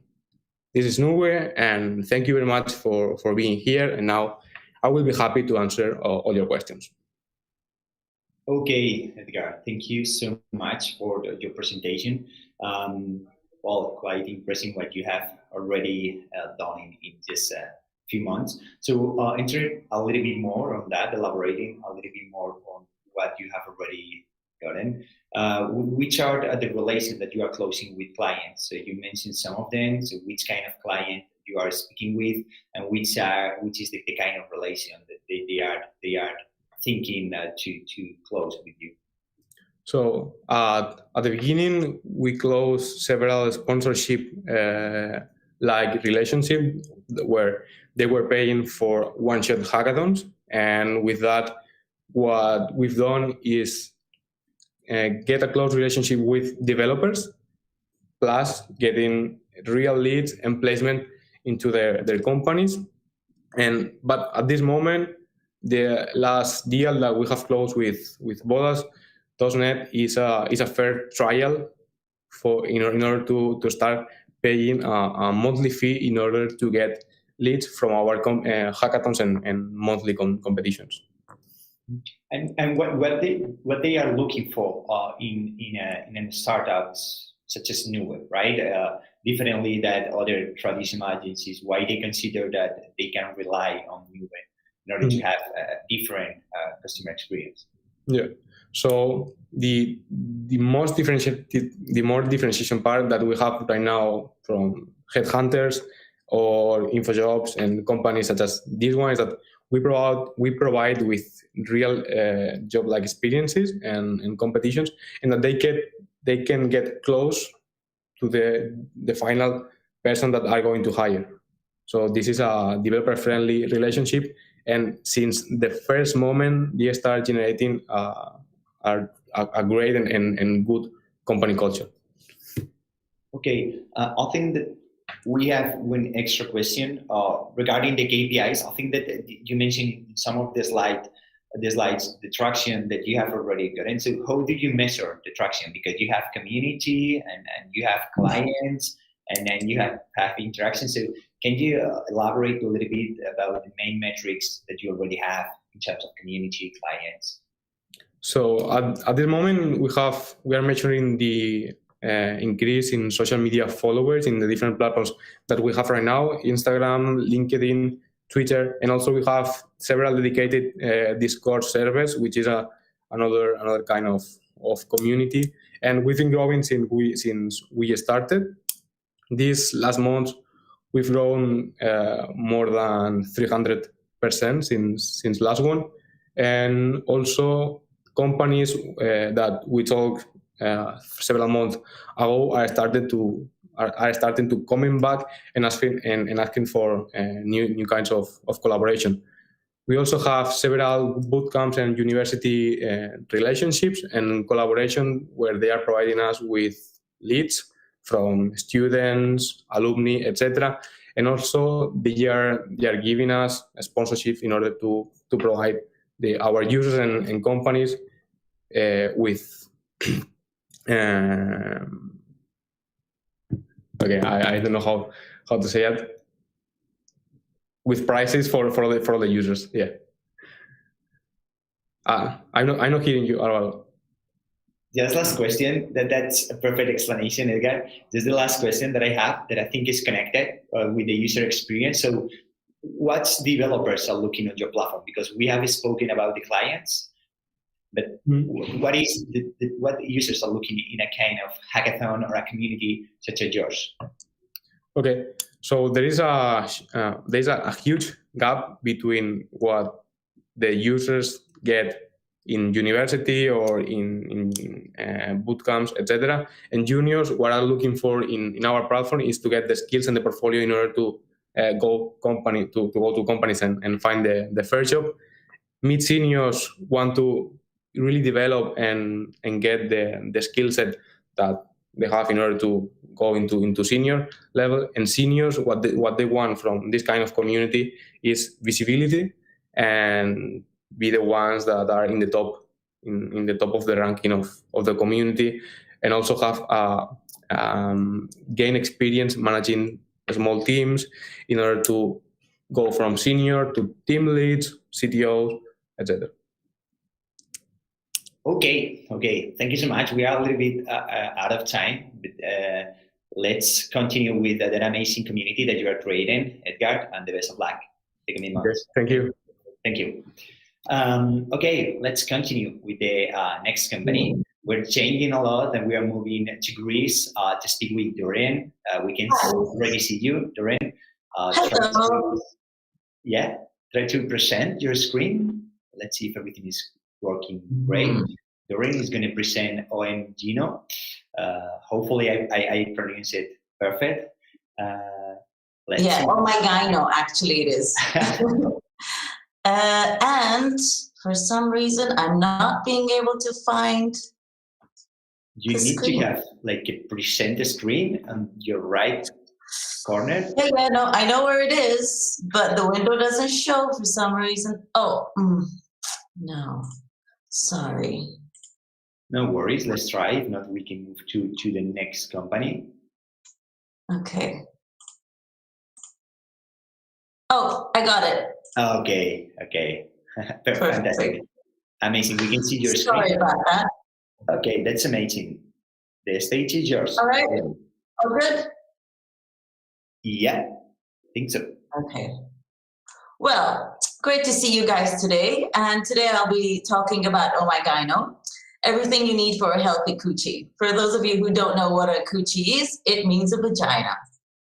So I've been traveling across the world and working in different places over the many years, and I've realized that most women have a problem with gynecology, especially when you go from one city to the other.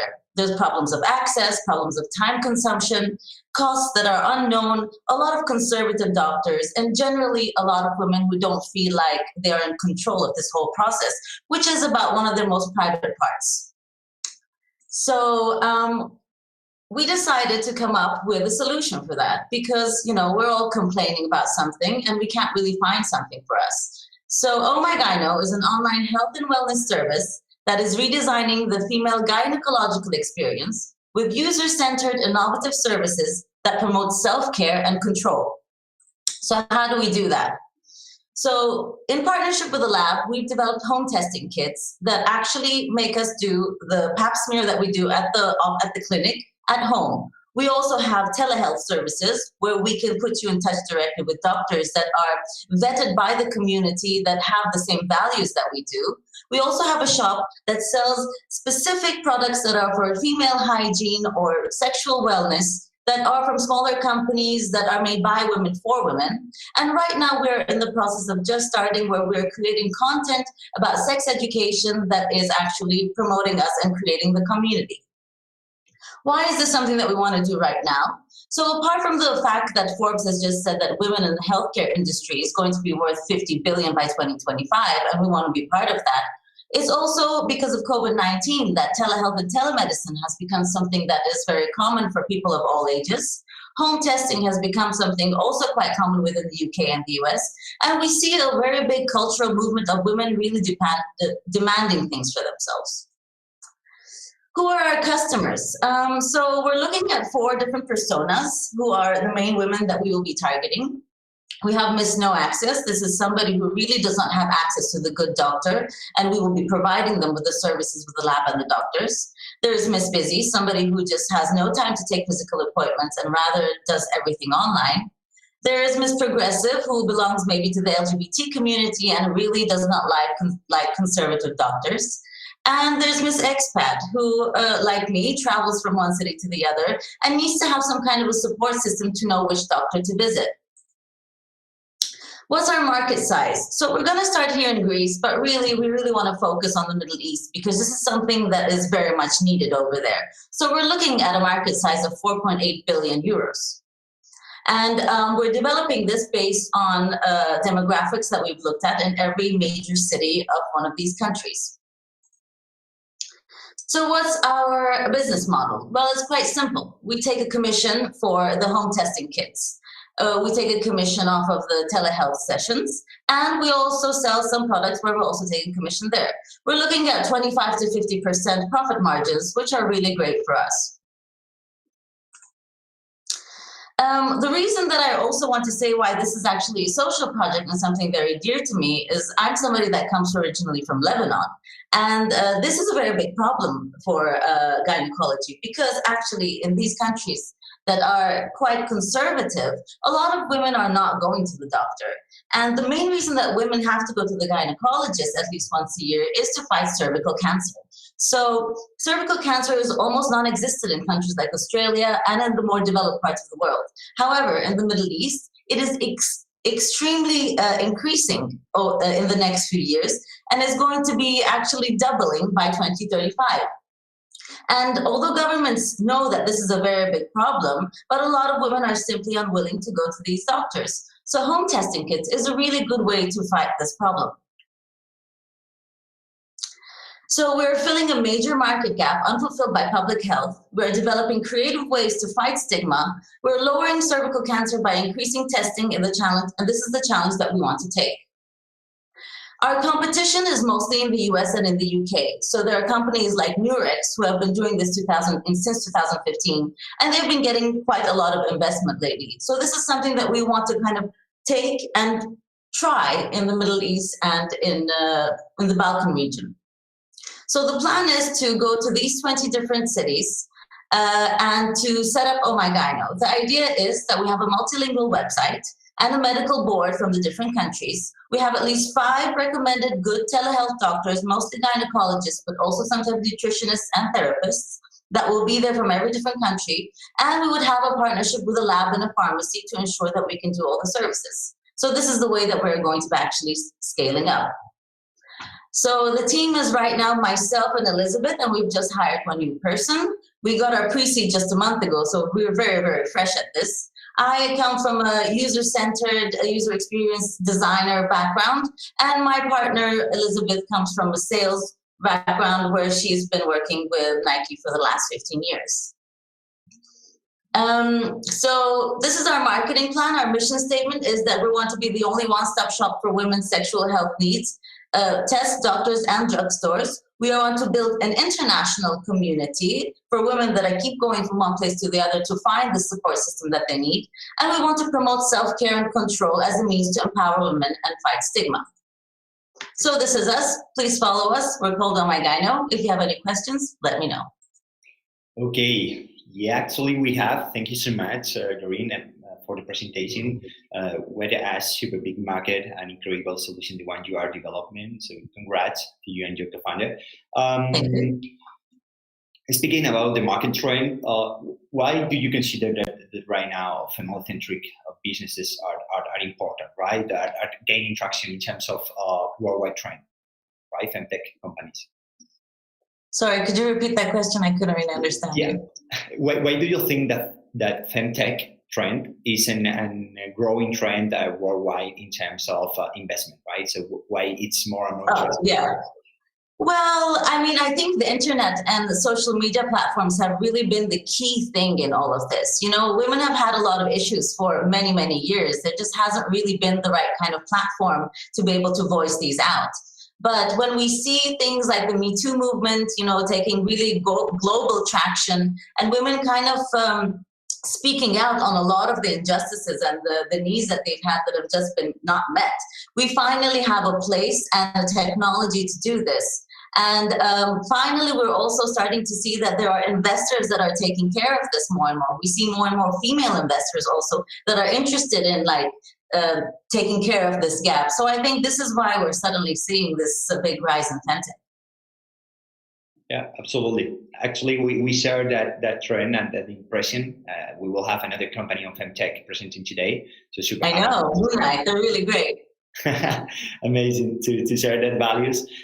We have a question in the chat that actually is quite interesting. So you mentioned in a part of your pitch that you will try to match your clients with professionals, with doctor that has the same values that you, right? And the question is, how do you evaluate that doctors have the same values? I think it's a quite interesting question.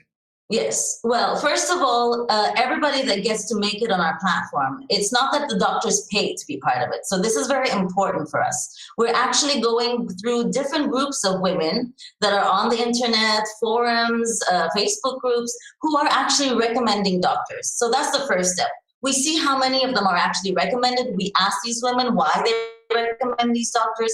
And then the next thing that we do is that we have an interview with this doctor. So we are asking them about the values. We have all our values written down. We kind of test them. We talk about them. We see how they would behave with, if there was a certain case like this, an LGBT person, if somebody was trans, how would you deal with it? And basically, this is something that we do with each and every doctor. And me and my partner are at this point vetting for this, but hopefully we will even have a bigger board of decision makers once we are larger, because we believe that the values are kind of very similar. I mean, we don't want anything super complex here.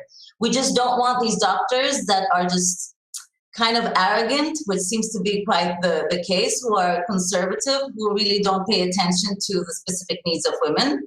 And the needs of women are quite basic, I think. So, yeah.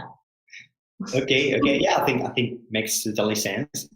Thanks for the explanation. So we have time for making 2 last questions. If you can solve it in a single answer, perfect. Thanks for the people answering a lot, actually. So congrats for that.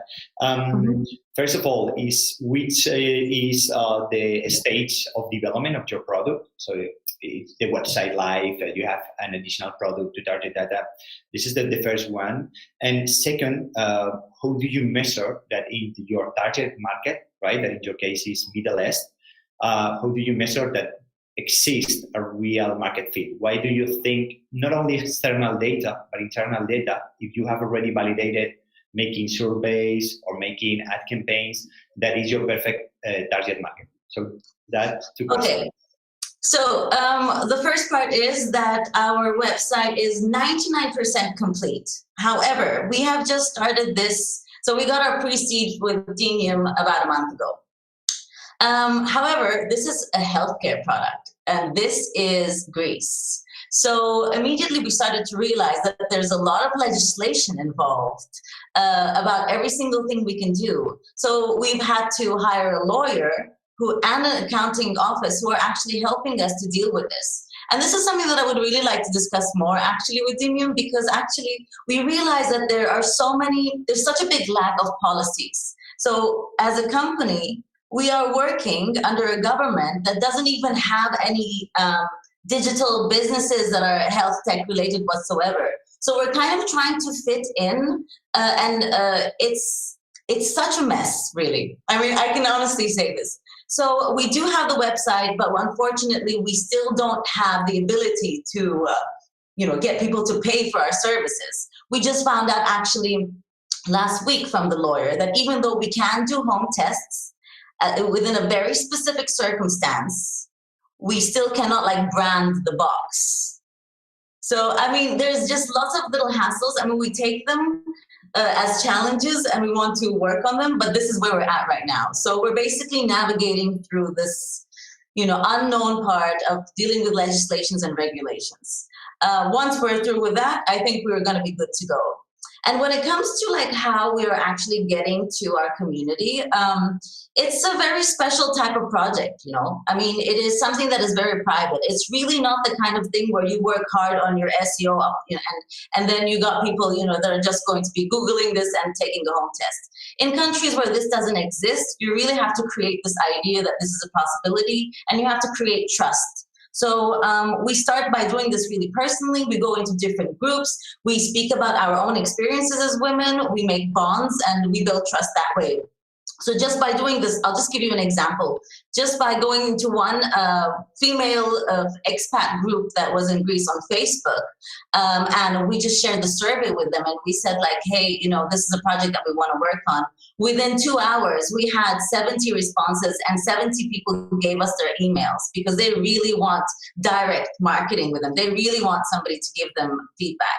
And the next day, we got messages on our Instagram saying that this is such an amazing thing that you're doing, and if we can help in any way. And someone else already, without us even having a service to sell them, asked us for a reference for a lab because they wanted to go and do a specific test. So we reference, obviously, the labs that we are working with right now. So, I mean, this is just to give you an idea about how this kind of stuff works. It might be a little bit different from the usual, but we believe in it because we see it. It's pretty amazing. So I think it shows how vital it can be, your solution. Actually, we have already people mentioning in the chat that they will be willing to speak with you. So super. For sure. Yeah, we will make the intro because they consider that can help with this part of regulation. So that's pretty amazing. I would like to say thank you. Unfortunately, we don't have enough time to continue speaking, but what you are doing is so impressive, and I think you can change the life of a lot of people. So congrats for that, and see you soon. Thank you so much. See you soon. Thank you. Okay, let's continue. We are still remain on Athens, on Greece. We move to Serif. Serif, okay, you are already with us. If you can start presenting your screen. Serif is going to present to all of us Swap Planet. This is another company on impact, trying to change people's lives and try to save not only money, but try to make a better planet. So we need Doreen to stop presenting. If not, it's going to be complex for Serif to start presenting. Okay. So right now, I think that you can. Serif, welcome. Here we are. Exactly. Hello, everyone. We're very excited to present Swap Planet to you. Swap Planet will revolutionize the way parents renew their kids' wardrobes, saving time, money, and the planet. We started it because we identified 3 urgent and recurring problems. Number 1, as all parents know, kids grow very fast. And every year, parents accumulate hundreds of euros worth of kids' clothes in excellent condition in their closets, creating a lot of clutter. Second, the replacement cost for these clothes is huge. We're talking about 14,000 euros per household. And third, the current model for the textile sector is totally unsustainable. Textile, believe it or not, accounts for 10% of global CO2 emissions, which is more than plastics. It's more than all cars, planes, and ships combined. One t-shirt needs 2,700 liters of water to produce. And with kids especially, it's a very short useful life. So something has to change. There's one solution to all of this, which is giving clothes a second life. Enter Swap Planet, where we make this extremely easy for parents. So how does it work? First, parents receive a bag, a Swap Planet bag, an eco-friendly bag to their home, and they fill it with all the clothes that are still in good condition that their kids no longer wear. We pick up the bag with our courier, we bring it to our sorting center where we sort, we wash, we value the clothes, we photograph the clothes and upload them to our website. The parents receive credit for the clothes that they sent, which they can use on our website to shop for new clothes. They get their order and quickly start preparing for the next batch. So it's a continuous cycle. Any clothes that we don't accept are either sent for recycling or to our charity partners here in Greece. We started off with a very detailed market survey, talking to users, about 200 of them, and they absolutely love the idea. Why? First, they can monetize their closet. All those clothes sitting, which they don't know what to do with, can be turned into cash, hundreds of euros every year. Second, they're buying off our website with guaranteed quality, washed, even cleaner than stores, in great condition. much cheaper than new. Third, the process is very convenient. It's designed for busy parents. Fourth, they declutter their closets. There's nothing like that feeling when you see a nice empty closet. And fifth, it's a feel-good solution. It's sustainable. They can go to bed knowing that they've done their part to save the planet and taught their kids that lesson as well. Why now? Well, now is the right time. There's a major psychological barrier breaking on secondhand clothing. People are willing to do that. Why? Because consumers are embracing more sustainable habits, especially the millennial segment, which we're targeting, who are becoming young parents and who are adopting these kinds of habits. Decluttering, minimalism, reducing fast fashion, mass consumption, these are all growing trends. And fourth, technology can massively scale up what's already happening between friends and cousins and family members.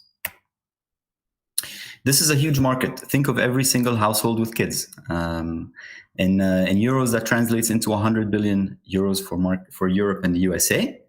The second-hand segment is 5 billion euros. It's about 5%, but it's the fastest growing segment in textile. It's supposed to double in less than 5 years. It's growing 20 times faster than the traditional sector, and it's overtaking fast fashion. It's the place to be.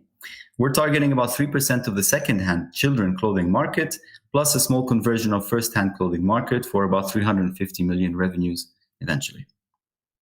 But this is only a foothold into adjacent markets, because once we've got our processes in place, we can expand into children's books, maternity clothing, strollers and other baby equipment, toys, and more. The sky's the limit. What's our business model? Well, the clothes are bought by us and sold on the platform using store credit. There's no exchange of cash. Customers receive planets as currency, which they can convert into clothes immediately. We don't mark up the price, so this gives a very fair value perception to parents. How do we monetize? Well, users pay a swapping fee at checkout per item, ranging from 2 to 5 euros, depending on the size, the weight, and so on. This covers all our costs, sorting, washing, shipping, etc., as well as our margin. Unit cost is 1.6 euros today, which we expect to decrease, giving us a gross profit of about 54% based on the average swapping fee. Our financial projections over the next 5 years, we're expecting market share of 1.3% in the countries we're targeting, average swapping fee of 2.5 euros. This summer, we're launching in Greece, next year, France and Turkey, and then quickly to Germany, Spain, and Italy. This gives us about 30 million euros of revenue by year 5, an EBITDA of 11 million euros. And this is only children's clothing. This doesn't include all the horizontal segments, which I already mentioned, or expanding into new markets if we can build the teams there quickly enough. This business plan saves 6,600 tons of CO2, which is equivalent to planting 8,600 acres of forest or driving almost 200 million kilometers. Who's our competition? Well, our competition is quite young. It's a newish segment. They're all in the VC or earlier stages. The main ones are Vinted across Europe and Remix in Greece and the Balkan region. Vinted is a marketplace solution. It's targeted for adults. Remix is also mainly targeted for adults, and they all have a very different model. What are the differences and why are we more advantageous? First, we're focused on parents. We're the only platform focused on parents in Europe, which is very important because all our messaging, the design of our product, the priorities of our customers, our channels are all customized for these parents. Second, we are the most convenient solution because parents can send the clothes in bulk. They don't need to make individual listings, agree on the prices, exchange with the buyers, and so on. We offer a fair pricing model. If we pay 10 euros, we sell it for 10 euros.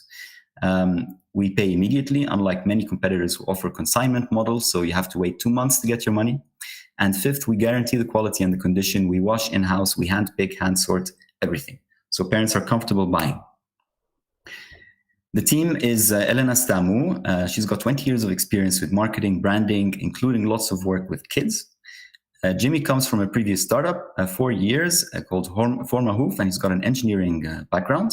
And myself, I come from 10 years of private equity and finance, previously 5 years of engineering, and I've got 2 kids who are the inspiration for this idea. Advisors, we have Jose Luis Reyes in Mexico, who's got 25 stores selling secondhand clothing. He's been a huge help in figuring out our operations as well as the psychology involved in both buying and selling used clothes. as well as George Karamanoglu, who was IT and co-founder of a bartering website in Greece, which grew to over 500,000 users. So he's helping us with the traction. We started working on this in November 2020. We started with the market survey, which I mentioned, launched our social media channels, over 300 followers. We've completed webinars to grow users, launched our website at swapplanet.com. We've got 13 partnerships with different stakeholders, 1,500 pieces of clothing already received and sorted. Half of them have been uploaded to the website, the other half donated. We've got some swaps completed. And all this in the last 6 months. We incorporated in March this year after receiving our €100,000 funding from Demium. The next steps are to fully launch in Greece, which we're doing actually this week. And that'll take us through the summer season. We're partnering with schools already, and that's going to scale up from September. And towards the end of the year, we're hoping to raise a seed round of €600,000, which will take us to break even in Greece, as well as allow us to launch into our next markets. For the time being, we're focusing on France and Turkey. There you have it. Happy to answer any questions you have. Okay, so well, you consume a little bit more than 5 minutes. Unfortunately, we just have time to one or two questions, right?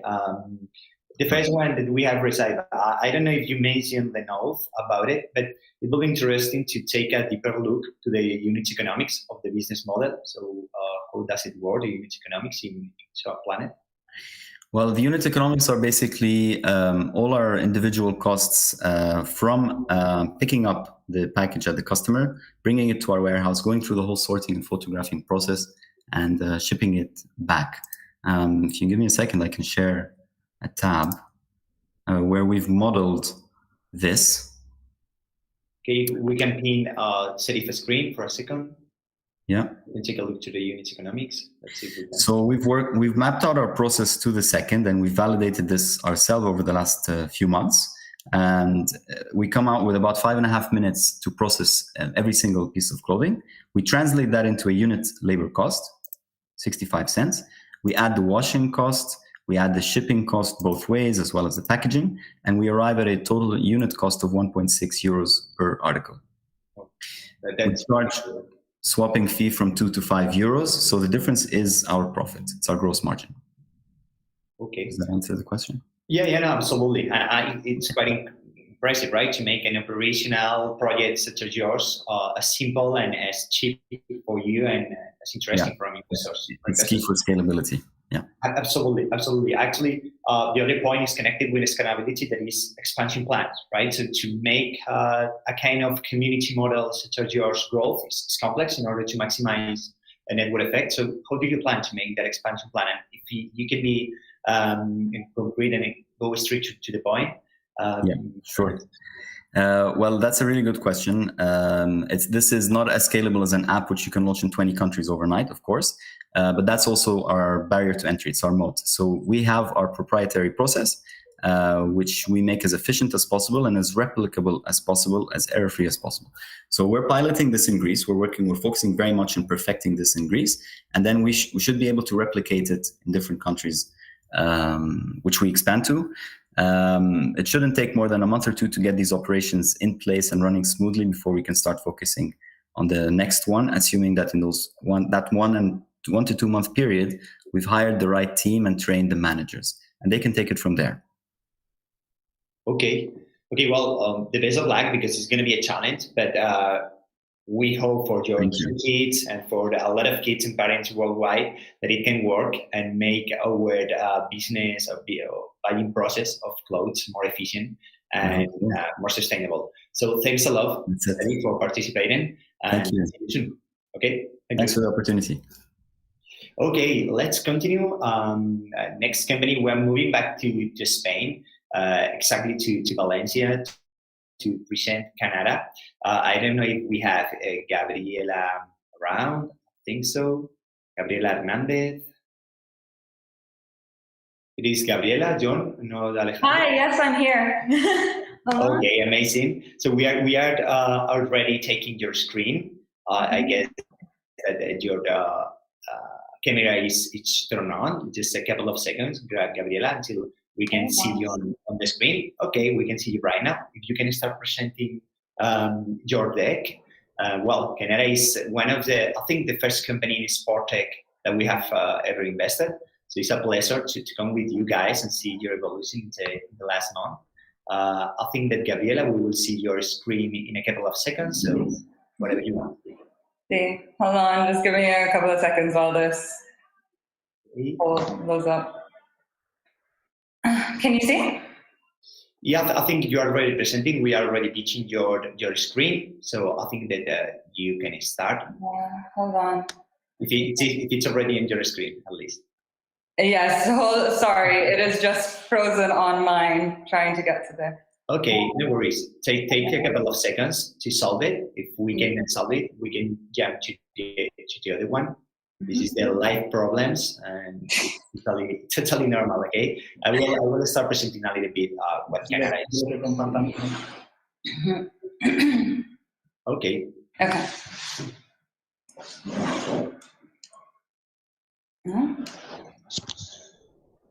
Okay. Okay, we are using your camera, Gabriela, but you can present Alejandro's. Sí, ya vale. That mute, yeah. This is just stop sharing. Okay, ready? Okay. Yeah, John, if we can pin Alejandro presentation. Keep it right on.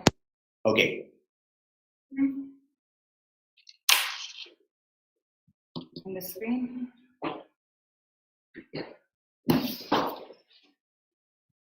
And Alejandro, please turn on your camera as well.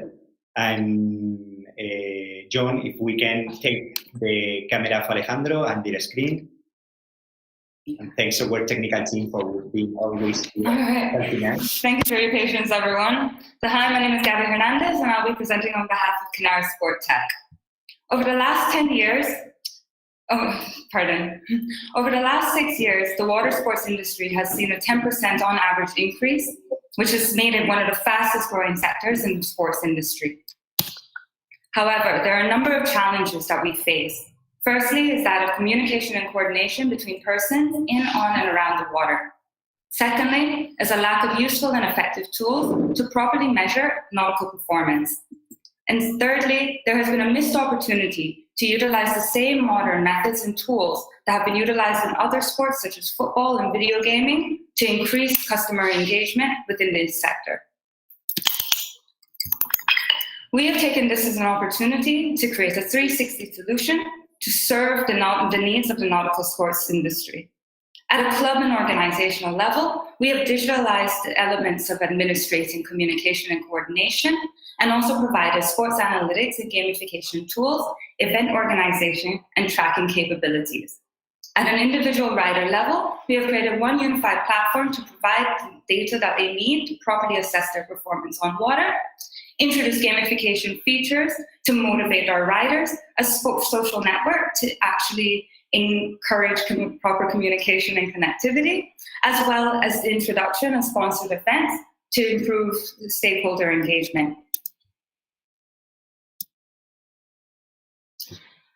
Our target audience at an organizational level, within Europe, we have about 3,900 clubs and 300 alone in our initial target audience of Spain. On an individual level, there are a minimum of 200 million global riders with 2.5 million within our local audience. Since our incubation with Demium and receiving our pre-seed investment from Think Bigger, we have received several milestones that we are quite proud of. Firstly is our MVP release with kitesurfing, which is fully integrated with Garmin and Shunto. We also are very pleased to say that the multinational Garmin have sponsored us for the hosting of the first digitalized surf competition in the world. We are also very pleased to say that we have been selected as the official app of the Formula Kite Spain series, one of the most important sporting events in Europe at present. Right now, we can count on 8 of the top clubs in Spain as having signed on to participate within our platform with an over 75% buy-in rate from the clubs that we have presented the platform to at present. And within our community, we can count on 20 of the top 30 best riders within the sport, personally working with us on the refinement and perfection of the system. We monetize primarily in 3 manners. Firstly, we charge clubs annual fee to access the administrative group functions located within the platform. For individual riders, we offer them pro accounts in which they can also access unlimited use of the platform, as well as we work with brands and other industry stakeholders to create customized events and competitions to increase fan engagement. Is there competition in the field? Sure. It is our aim to set ourselves apart as the clear global leader. In the nautical sector, there is very much a tendency to focus on specifics, such as in sailing or in kiting, and also there's very minimal opportunity to show or support the needs of the nautical industry. The most promising competitor that we have is Strava, which is centralized in running and cycling. However, their platform is ill-equipped to serve the needs of our target industry. Where are we going from here? By the end of the year, we can aim to have 10 clubs within our target, with increasing that to 60 clubs by the end of next year, and 170 clubs at the end of 2023, just ahead of the 2024 Paris Olympics. This will include a minimum of 47,000 pro accounts, as well as we have hosted a minimum of 48 sponsored events. To achieve this, and our set goals at present, we are currently raising 300,000 in seed funding in exchange for 15% equity. This will be allocated 40% in terms of our technical development to reach our contractual needs, marketing to meet our sales objectives, as well as operations to ensure consistency. As a team, we have over 30 years combined experience in tech, sports, and business. As COO and CMO, my name is Gabby Hernandez, and I have over 7 years of experience in business as well as strategic communications, with a particular interest in sustainability. My CEO and co-founder, Alejandro Latorre, who has over 12 years in Nautica and over 10 years in entrepreneurship. Our CTO, Juan Migral, who has over 15 years in software consulting experience, and our front and back end developers, Miguel Angel and Alvaro Suarez, respectively. We are also very pleased to say that we can count on top experts in the fields of nautical, sports, and business who are helping us in terms of the development and promotion of the platform within the industry. We're very pleased to have the opportunity to revolutionize the manner in which we engage on water. This is just the beginning. Thank you. Thank you so much. I think that you solved the technical problems super fast. So congrats on that, and congrats for the amazing presentation and what you have gotten so far. We have the need to go a little bit faster with the questions. So we have received a question about the acquisition strategy, right? I think that maybe you can elaborate a little bit more of how you tend to attract your clients and users. Certainly. So in terms of targeting the club model at first, this is actually reducing our cost acquisition significantly, as we have realized that direct and referral is the fastest way of capturing our users. So actually it will be the clubs who will then be doing the work themselves to introduce our platform to their users directly. For example, in one test of this, when working with a French community organizer, in introducing the platform, we had a minimum of 300 signups in that one email campaign from him. So this is the kind of trend that we're focusing on in terms of captivating our users. Great, ambitious. And continue with the launch vision and what it will be of Canada. We have a question said that where do you see Canada in 3 years from now? So you're already starting to get promotion, to get branding, to get recognized by a lot of sport teams and clubs. But which is the future? In 3 years from now, what can be for Canada? Well, in terms of 3 years from now, we are, I mean, it may seem very ambitious to say, but considering our trajectory at present and the very strong adoption rate at a professional level, especially in terms of clubs, as well as athletes, and having already demonstrated our platform's competitive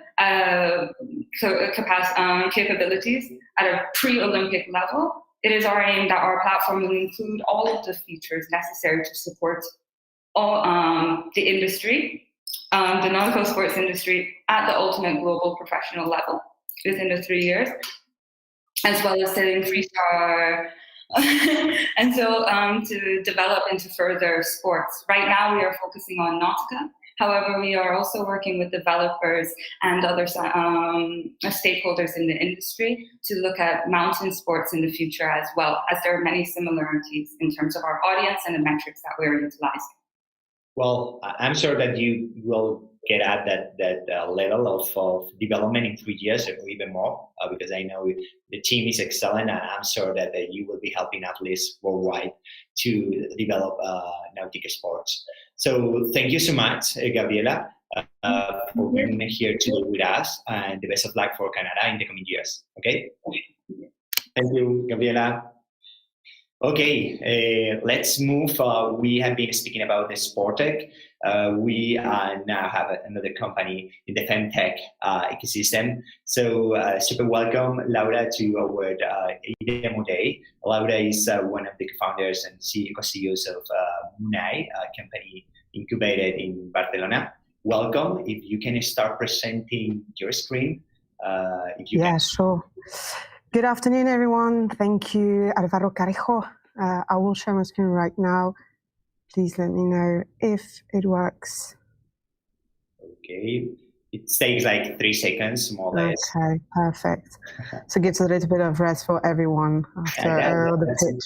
That's needed after this amazing presentation. I think that is important to have 3-5 seconds. Exactly. And congratulations to all the teams. Amazing. Are you already presenting?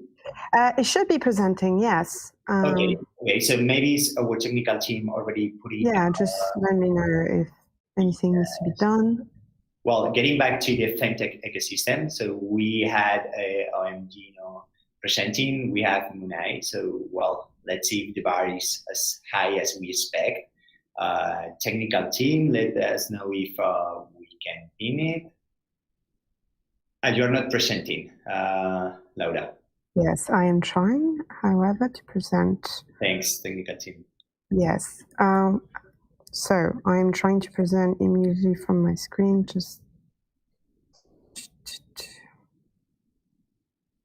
So. Can you see my screen? Okay, right now we can. Okay, perfect. Okay, so let's start. Did it stop working again? Yeah, it's working right now. Do you see my screen, my presentation? Perfect. Okay, great. Well, thank you, and apologies for this delay. Hi, everyone. My name is Laura June. I'm the co-founder of Munai, the app on the mission to end period pain. So, flash news: women around the world menstruate each month.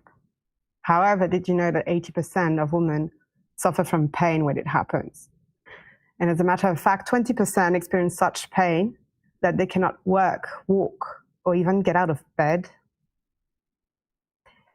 And after talking to more than 130 women, we understood that the real problem is not only the pain, but also the lack of non-chemical solution, the absence of safe, accessible alternative to relieve, manage, and prevent menstrual pain. So this is why we came up with Munai, a comprehensive menstrual pain relief solution.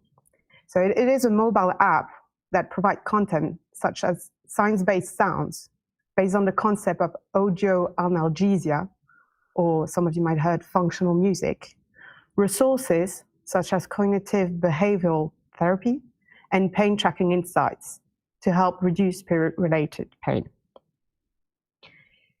And we are deploying it to our users through 2 mechanisms. One is a B2C approach, where users can download the app and pay with a monthly or yearly subscription. And another one is through a women-friendly companies, providing Munai as a benefit. We actually have identified 2 selling strategies. One is Munai integrating to its offer other femtech services and products. And shout out to Doreen and Omagaino, with who we've been talking. Or Munai being integrated in other benefit packages, as we are currently testing in conversation with a very well-known wellness app.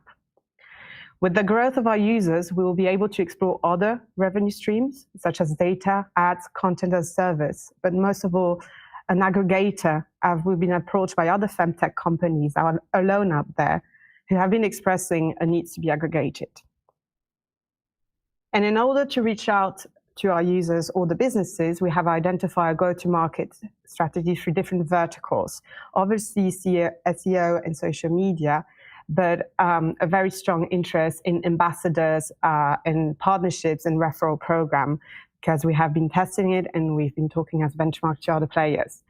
Talking about ambassadors, we're talking about gynecologists, health influencer, or music artists. As a matter of fact, through our testing, we noticed that one user is bringing 2.5 other users without us asking them to do so.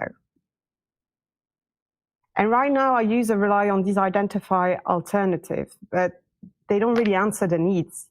We are the only one addressing it with this solution, which is audio analgesia, but a very specific focus on menstrual health, which is our competitive advantage. From all these we have been talking with Crew, who have been interested in discussing a partnership together. And our team, amazing team, and experience is in entrepreneurship, building B2C startup internationally, and has already overcome a lot of challenges. We have an expertise in business and product, and especially on top of that in music tech and women's health. And to fill some of our gap in our skills and move faster within the industry, we surround ourselves with several experts. And one of them is, for example, Tom Middleton, an award-winning sound designer and producer for the wellness app Calm.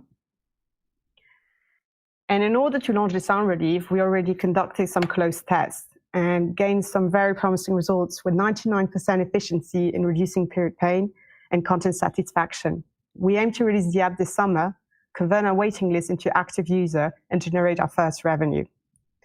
And right now we are fundraising 860K, who will be translated into achieving different milestones, mainly being into the product, the user acquisition, and entry barrier.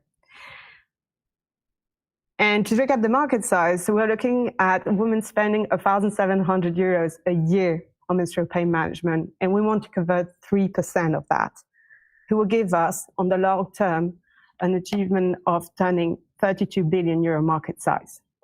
So join us and let's end the pain. Thank you.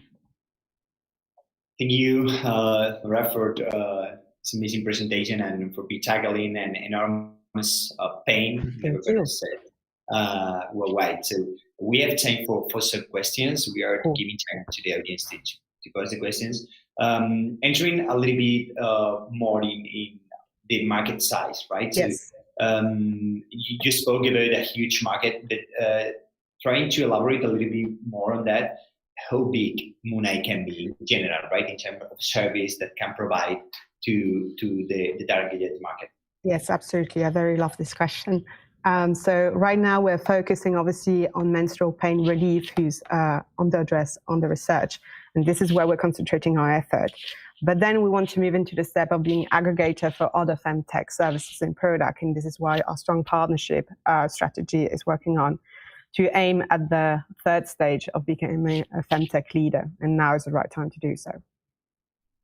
And regarding that, right? So you start in pain treatment, but we have some questions regarding, I think that you mentioned Calm and other platforms. So yes. Regarding, for example, YouTube, which is, so if I can surf on YouTube and look for songs and sounds that can be used to get relaxed, so which is the main difference, right? Why do people will pay for these kind of services? What's the main difference between Moonai and YouTube Music, basically? Yeah, YouTube, Spotify. Yeah. Yes. Well, there's nothing like Moonai because we're focusing, of course, on the relief itself with the music or audio analgesia. But menstrual pain is much more than that. It's focusing on the biological effect, the psychological effect, and the social effect as well. And we're trying to provide everything through, we will provide everything through the app. So it's different by its content and it's different by its positioning, which you wouldn't find away. And by the content itself, it goes by being curated by experts, and that's why a strong advisory board is important. It's exclusive, it's customized, and of course it's ad-free, which I'm not sure you're getting on YouTube. Amazing. Okay, last question. It is the markets that you are already addressing. So you are addressing a specific market. Is Spain, is UK, is United States. It's a global solution. So which is your vision regarding the markets that are more interesting for you? So right now we're focusing on deploying the app in some Spain. Extending as well to Belgium, France, actually English-speaking people in Europe. But our vision is to go to the US by next year, May, June 2022. And the reason is because of the fintech industry and how it's booming over there, because our partners are over there, and because of the mindset. And with considering as well in the user acquisition, it's 1 or 2 different language, and culturally speaking as well, it will help us to increase at lower cost these users. Okay, amazing. So, well, thank you so much for being here with us, Laura, and take all our strengths to continue with these amazing projects and helping a lot of women's life. Okay, thank you very much. See you soon, Laura. Okay, we are entering on the last part of the event. We have just 2 companies more presenting. The next one is Kaiku. Let's see if we have Juan Antonio. Okay, we have here. Very well. Do you hear me? Yeah, we can. Okay, perfect. We can see you. If you can start presenting your screen. On my way. Just a moment, please. Yeah. And I'm there in a moment. Yeah, absolutely. We have time. Here, okay. You should be seeing the slide. Yeah, we can see it right now. Okay, I start when you say. Okay, see that you can start right now. Okay, hi, my name is Juan Antonio, and I'm going to present you Kaiko, the path to become an esports legend. But let's begin with what's esports. When we talk about esports, we talk about the stadiums full filled of people cheering on their teams and claiming the victory for them. But when we talk about esports, we need to talk about League of Legends, the highest level of esports, with more than 15 million people playing per month. Basing on the Riot Games data, there are more than 100 million people playing in the world, and more than 1 million people do it from Spain. People, gamers, players that want to grow into legends. They compete in esports for one purpose only, to become the best in the world.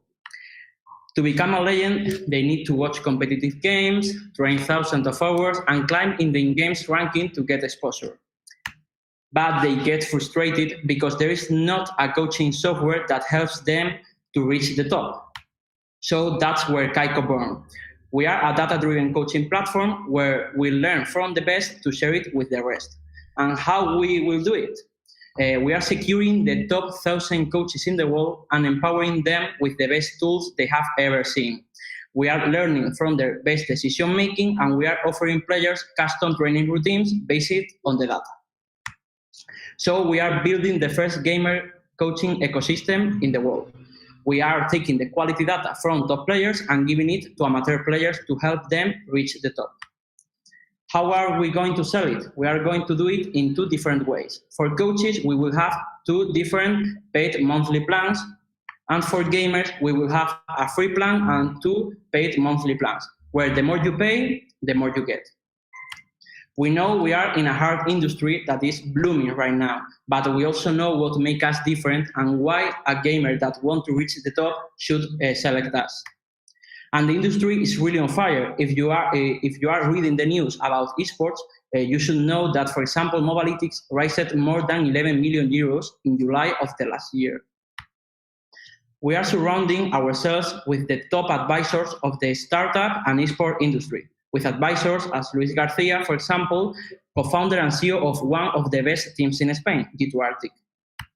I'm talking about our team. We are a seven people team, but let's talk about our founders. For example, myself, with more than 8 years of experience in esports, I run my own consulting agency, and I'm also mentor in one university, Midiia. Alberto Antequera, our CTO, with more than 11 years of experience in software development in companies as FreePick. And Daniel Ruiz Jimenez, CMO, with more than 5 years of experience as project manager, working for companies as Play the Game.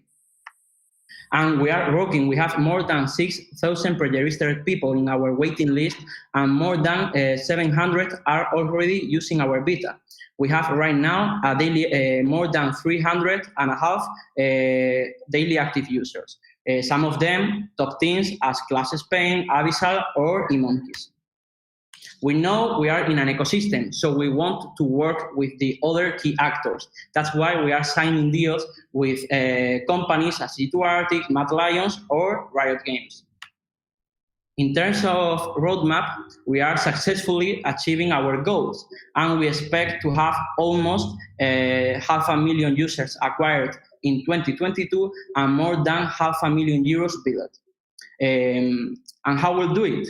We have selected top technologies that allows us managing a big amount of users at the same time, and it's also scalable to jump to other games and to other industries in the future. And as I said, we want a stack on League of Legends. We are looking to jump to other big esports as Valorant or Counter-Strike in the upcoming years. And as esports are global, we are also. So we are already prepared to launch in other languages as Portuguese or English. And let's talk about fundraising. We raised 150,000 euros in January in our pre-seed round, and we are currently looking for 100,000 euros. We have almost a half, 55,000 euros already committed in convertible notes. And the goal is to raise 500,000 euros at the end of the year. So the time is now. Let's help players turn into legends.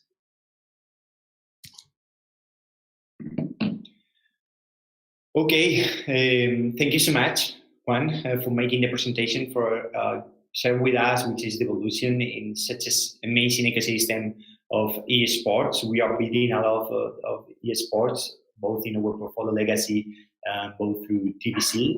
So, well, it's a pleasure to see how the ecosystem is evolving and how you from Keiko is trying to help gamers worldwide to improve their skills. Entering a little bit on that, right? You commented that you have a relation with players, but as well with teams and some entities. Can you elaborate a little bit more the kind of relation and why they are trusting on Keiko, the teams or the sponsors? Yeah, we know that to be trusted by the gamers, our customers, we need to be trusted by the references in the industry. That's why since January, we are working on partnerships with the best teams in Spain and making them make them use our platform. That's how we earn the trust of the gamers. That's why we have the 3 top teams in Spain, Vodafone Giants, G2 Arctic and Mad Lions. 2 of them, G2 Arctic and Mad Lions, also are teams in Europe. So working with them, we can improve our platform, and we can earn the trust, gain the trust of our customers. We also have deals with, for example, high performance gaming centers as Next Esports Center, where we are meeting our customers one-to-one, peer-to-peer, and we are able to give them the platform and make them test it. I think that is one of your attraction of users strategy, right? So make this kind of partnerships. So how it's working? A part of these big centers of high performance players. There's all the kind of partnerships that you are developing, a part of teams, so for example, sponsorships. Yeah, for example, we are now creating a partnership with Imagine Bank. So we are offering our platform to more than 3 million people that is using their bank card. So there we have a big market where we expect that almost 20% are our target customer. So that's the kind of relations that we are building. Okay. Okay, last question was about the money. So you mentioned that you launched the platform like almost 1 month and a half ago. The truth is that the people already registering the waiting list, and the people already using the platform, even in a daily basis, is pretty impressive. Which are the next steps? So how do you use the money that you want to raise, which is the main purpose of raising this round, and the next step for the company in the coming months? Yeah, the focus with the pre-seed round was developing the platform and having something to give to the players, a quality platform. Now the focus is getting traction and getting a lot of players and going to them to show them the platform. So the round we are working in now, the convertible note has a clear focus that is preparing the jump to the rest of Europe, and also reaching our customers by influencer marketing, actions with competitions, tournaments, leagues, and marketing, a lot of marketing that is so necessary. Okay. Well, I'm sure that you will do it, and the marketing investment that you are already making has an incredible result. So once you close this round, I think it will be even more impressive. So thank you so much, Juan, for being with us. Thank you, and have a nice afternoon. Okay, see you really soon. Bye, Juan. Okay, and now let's enter on the last presentation of the day. Sorry, because we are a little bit late, but the last part is going to be impressive as well. So we have Amir here presenting the company Corgi. Amir, if you can turn on your camera. Yes, definitely. Sorry. Okay, but you're very welcome, Amir, to the last part of the event to present Corgi, a fintech that I'm sure is going to disrupt in the independent workers ecosystem. So if you can start presenting and tell us a little bit more. Yes, just bear with me so I can open the deck and let me know when you can see it. Yes, I think that we can already see it, all of us. So, okay. Let's see if we can pin it and give us the technical team just 2 seconds to be sure that we have everything under control. Okay, you are live. Perfect. So obviously my name is Amir and I'm the CMO of Corgi. It's a new fintech app for freelancers and independent workers in Spain. To begin with, I would like to introduce you to a guy named Andy. So Andy, he's a freelance web developer, 35 years old, and lives in Barcelona. He have clients based both in Barcelona and abroad, so his income comes from multiple sources in the EU.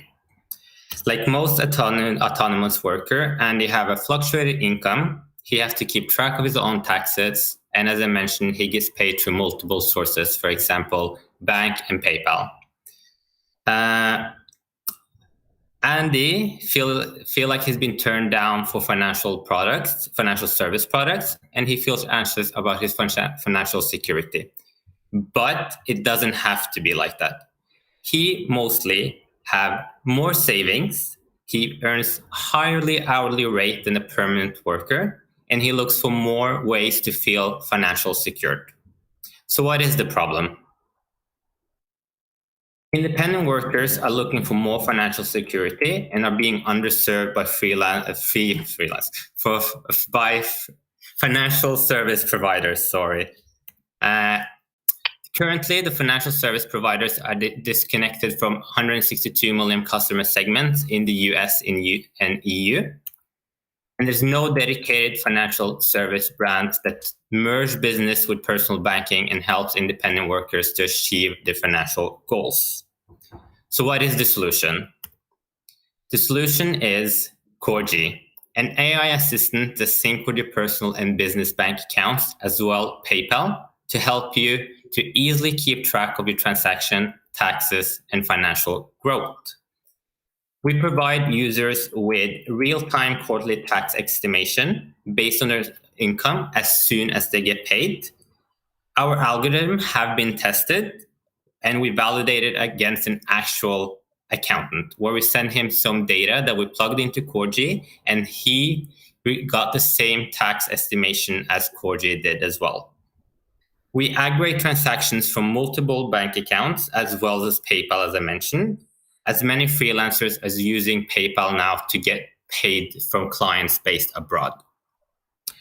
We have the last feature that's automate your budget. It's a feature that forecasts the amount that user will have left after their spending. For example, standing outcome, rents, taxes. In Spain, for example, the service charge they have to pay on a monthly basis, and calculates how much money they have left to spend by end of the month on a 30-day basis. So you're probably wondering how it works. Right now, we're providing only a free service. But we will be going into increasing the volume of the app in the future to looking into monetizing the tax feature, but providing extra capabilities so it will become a premium product. The second way is the user segmentation. We have a strong data team that is using open banking to kind of de-risk users. And by using that, we'll offer the third-party services on the platform as well when we monetize the data, to provide risk analysis services, for example, to banks. The market size overall, as I mentioned, is 162 million independent workers in the EU and US, 3.2 million autonomous in Spain, and 700,000 freelancers within the gig industry. Our go-to-market plan is very simple. Direct outreach. Here we did an A/B testing in terms of LinkedIn. We found it's a very easy solution to reach customers by increasing brand awareness and informing them about Corgi and inviting them for our beta test. B2B partnerships. We are already in contact with several co-working spaces in Spain to build a partnership with them to push Corgi into their markets, because we know there's a lot of freelancer or autonomous worker that have hot desk in different locations. Last but not least, PR and influencer marketing. We are working with several influencers to push Corgi into the market. Influencers that have a high pitch within the freelance industry and autonomous industry, that are used to be freelancer themselves, but now have grown into owning their own companies to help freelancers. Positioning. As you can see, we have Clio and Phantonic. They focus only on personal finance, but not directly on freelancers. Quanto and Nomo, they focus on freelancers, but it's more on the business, like a SMA business side of the industry, and not directly as a personal freelancer. So the difference between us and them is that Corgi is aligned, that sits between, as I mentioned, business and personal banking, and provide an easy solution for freelancer to kind of have big chunk of their income coming from like side gigs. So Corgi provide both account integration, real-time tax, and personal banking with, in the future, financial products for the independent worker. One thing I would like to mention, our biggest competitor for the moment, or one of the biggest competitor, is Excel, because a lot of freelancer and autonomous workers are still using Excel to keep track of their transaction, their taxes. So what we want to do with Corgi is to give them a simpler time to have a software or a platform fintech app to make their life much easier. Our milestones, we already have a prototype, and we already received our first pre-seed round from Think Bigger Capital in November 2020. We have regulatory clearance that gives us access into the EU and UK. And we currently have a private launch of the first beta and the first data analytic models. And we're looking to have around 8,000 active users and a target valuation of 7 million in December, and to be able to launch the premium product in January 2022. The last two will be the 110 active users in March, and then starting our A rounds in March 2023. So the team, you all probably know Dimitris, the CEO and founder, ex-head project in FinTech Circle, and have a lot of experience from program manager, Chinese venture capital firm, and within the legal and capital markets. Sean Lee, our Chief Risk Officer, ex-director and head of quantity operation and credit management at JD Finance. Myself, CMO, background in senior marketing strategy at gaming companies and app companies for the past 7 years. And our CTO, Ali Halibia, he's an ex-senior engineer manager at Wahad Invest, and background in open bankings, APIs, and payments, e-commerce, and blockchain. So it's a very versatile team based around the world for the moment. Our advisor is Joshua Zhang. He's a CTO at Credit East and ex-chief of staff at Microsoft China, and advisor for the CEO at Grab. So he's been helping us a lot with the technical side of Corgi. That was all for me. So I think we're ready to take some questions. Okay, thank you, Amir. The truth is that you are gathering an amazing team of employee founders and advisors. So congrats to you, Amir, and Dima. I think that we can welcome as well Dima to the conversation, Dimitri, the CEO of the company, to answer the questions. So I don't know if it's already connected. Okay, so we have here. Thanks for joining as well. Thanks, Amir, for making the presentation. So we have time for 2 or 3 questions, right? Regarding a little bit the technology and the regulatory aspects of your company. So I think that Amir mentioned that you were applying to a license to operate in the UK, Europe. It seems quite complex for our audience to understand what that license means and how you can get it. So if you can elaborate a little bit more on what this license will give you and how you will operate under that license, will be perfect. Okay, sure. Yeah, so basically open banking in Europe is regulated by the EU regulations called PSD2. And for you to aggregate data from user accounts as well as analyze this data, you have to be licensed under national authorities. Basically, we are working through partnership program with our data provider, and we are now licensed to launch the app and aggregate data in any country of the EU as well as the UK. That changes a lot, I guess, right? Because I imagine that it's the only way to have presence in both countries, right? In UK and Spain. If you need to select one, do you think that the UK, for example, having more independent workers is an easier market to enter, or maybe Spain because there's less competition? So you are tackling both, and I think it's a great strategy. But if you can elaborate a little bit more of why you decide to do so. Right. So basically, at the moment, we are not really targeting the UK, although we are preparing to launch there. But we are more focused on Spain because we see here that there's less competition and the pain points are much higher.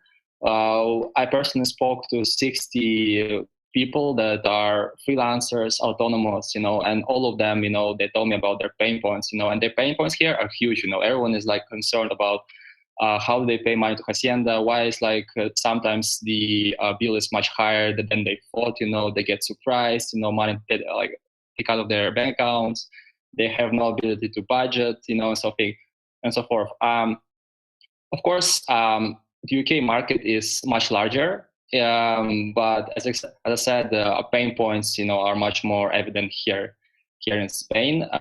So we start from here, and we will move forward to other markets as well, right? So following by UK.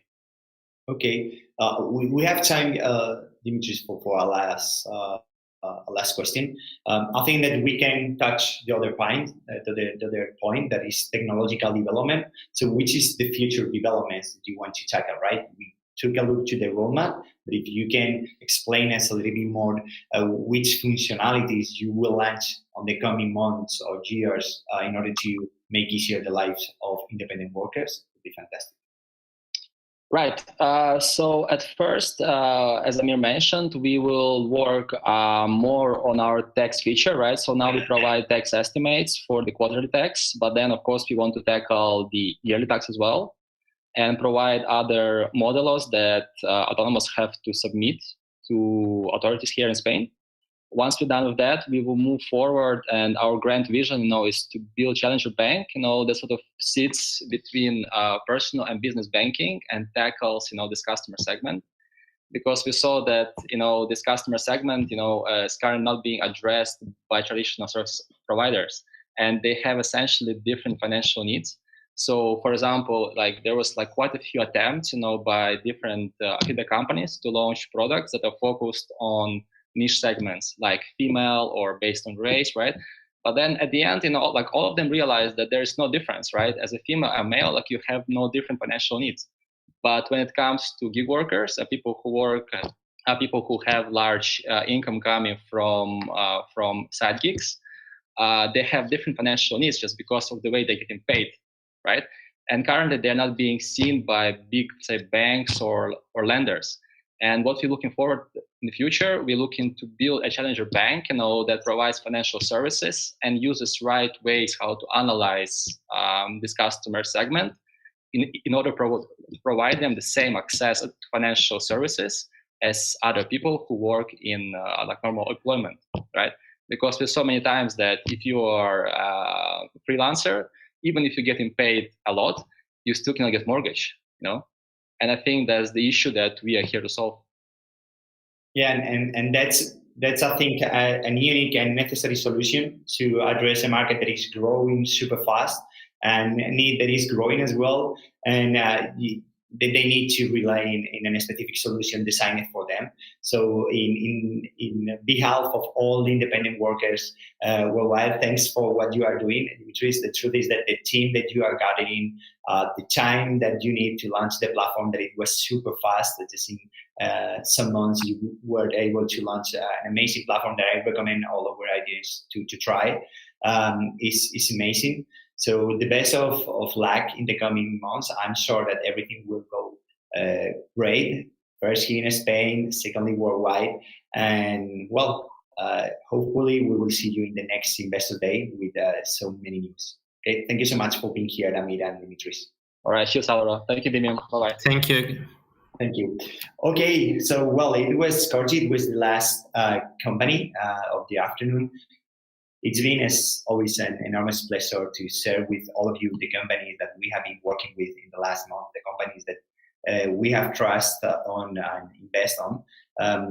We are pretty sure that these companies will be leading, at least some of these companies will be leading their specific verticals in the coming years. So if you want to know anything else about these companies, please just send an email to portfolio team at Demium. We have already on the different channels we are broadcasting, and we will be sharing in the post-event email the link for the information of the companies and the contacts of the CEOs. So hopefully we will see you pretty soon in our next demo day with all the companies willing to disrupt in their ecosystem. Thank you a lot for being, as always, with us. Bye-bye. Shall we start? Let me guess, they say you're mad because you dream. Roadless maps, nameless destinations. Coward! You reek of talent, think you're different, unique. We'll see. You're dying to invent. Do the not yet done, possible the impossible, but not all alone, with someone like me. And who am I? Some call me the train, others opportunity, the chance. I'm more than you know yet. Your missing part. What you still are not, what you want still, what you need still. I can point the way, be the anthem to sway, the card you need, and the voice you heed. I'm the obstacle, the shortcut, memory, fortune, a helping hand, the perfect moment, the right step forward, for moving onward, the opposite shore, the promised land. I'm the mistake, the applause, the problem, the solution, the pitch, the goal. I'm Marion, I'm Carl, I'm David, I'm Beth, I'm Frank, I'm Ria, I'm Ali, I'm Jeff, Basher. I am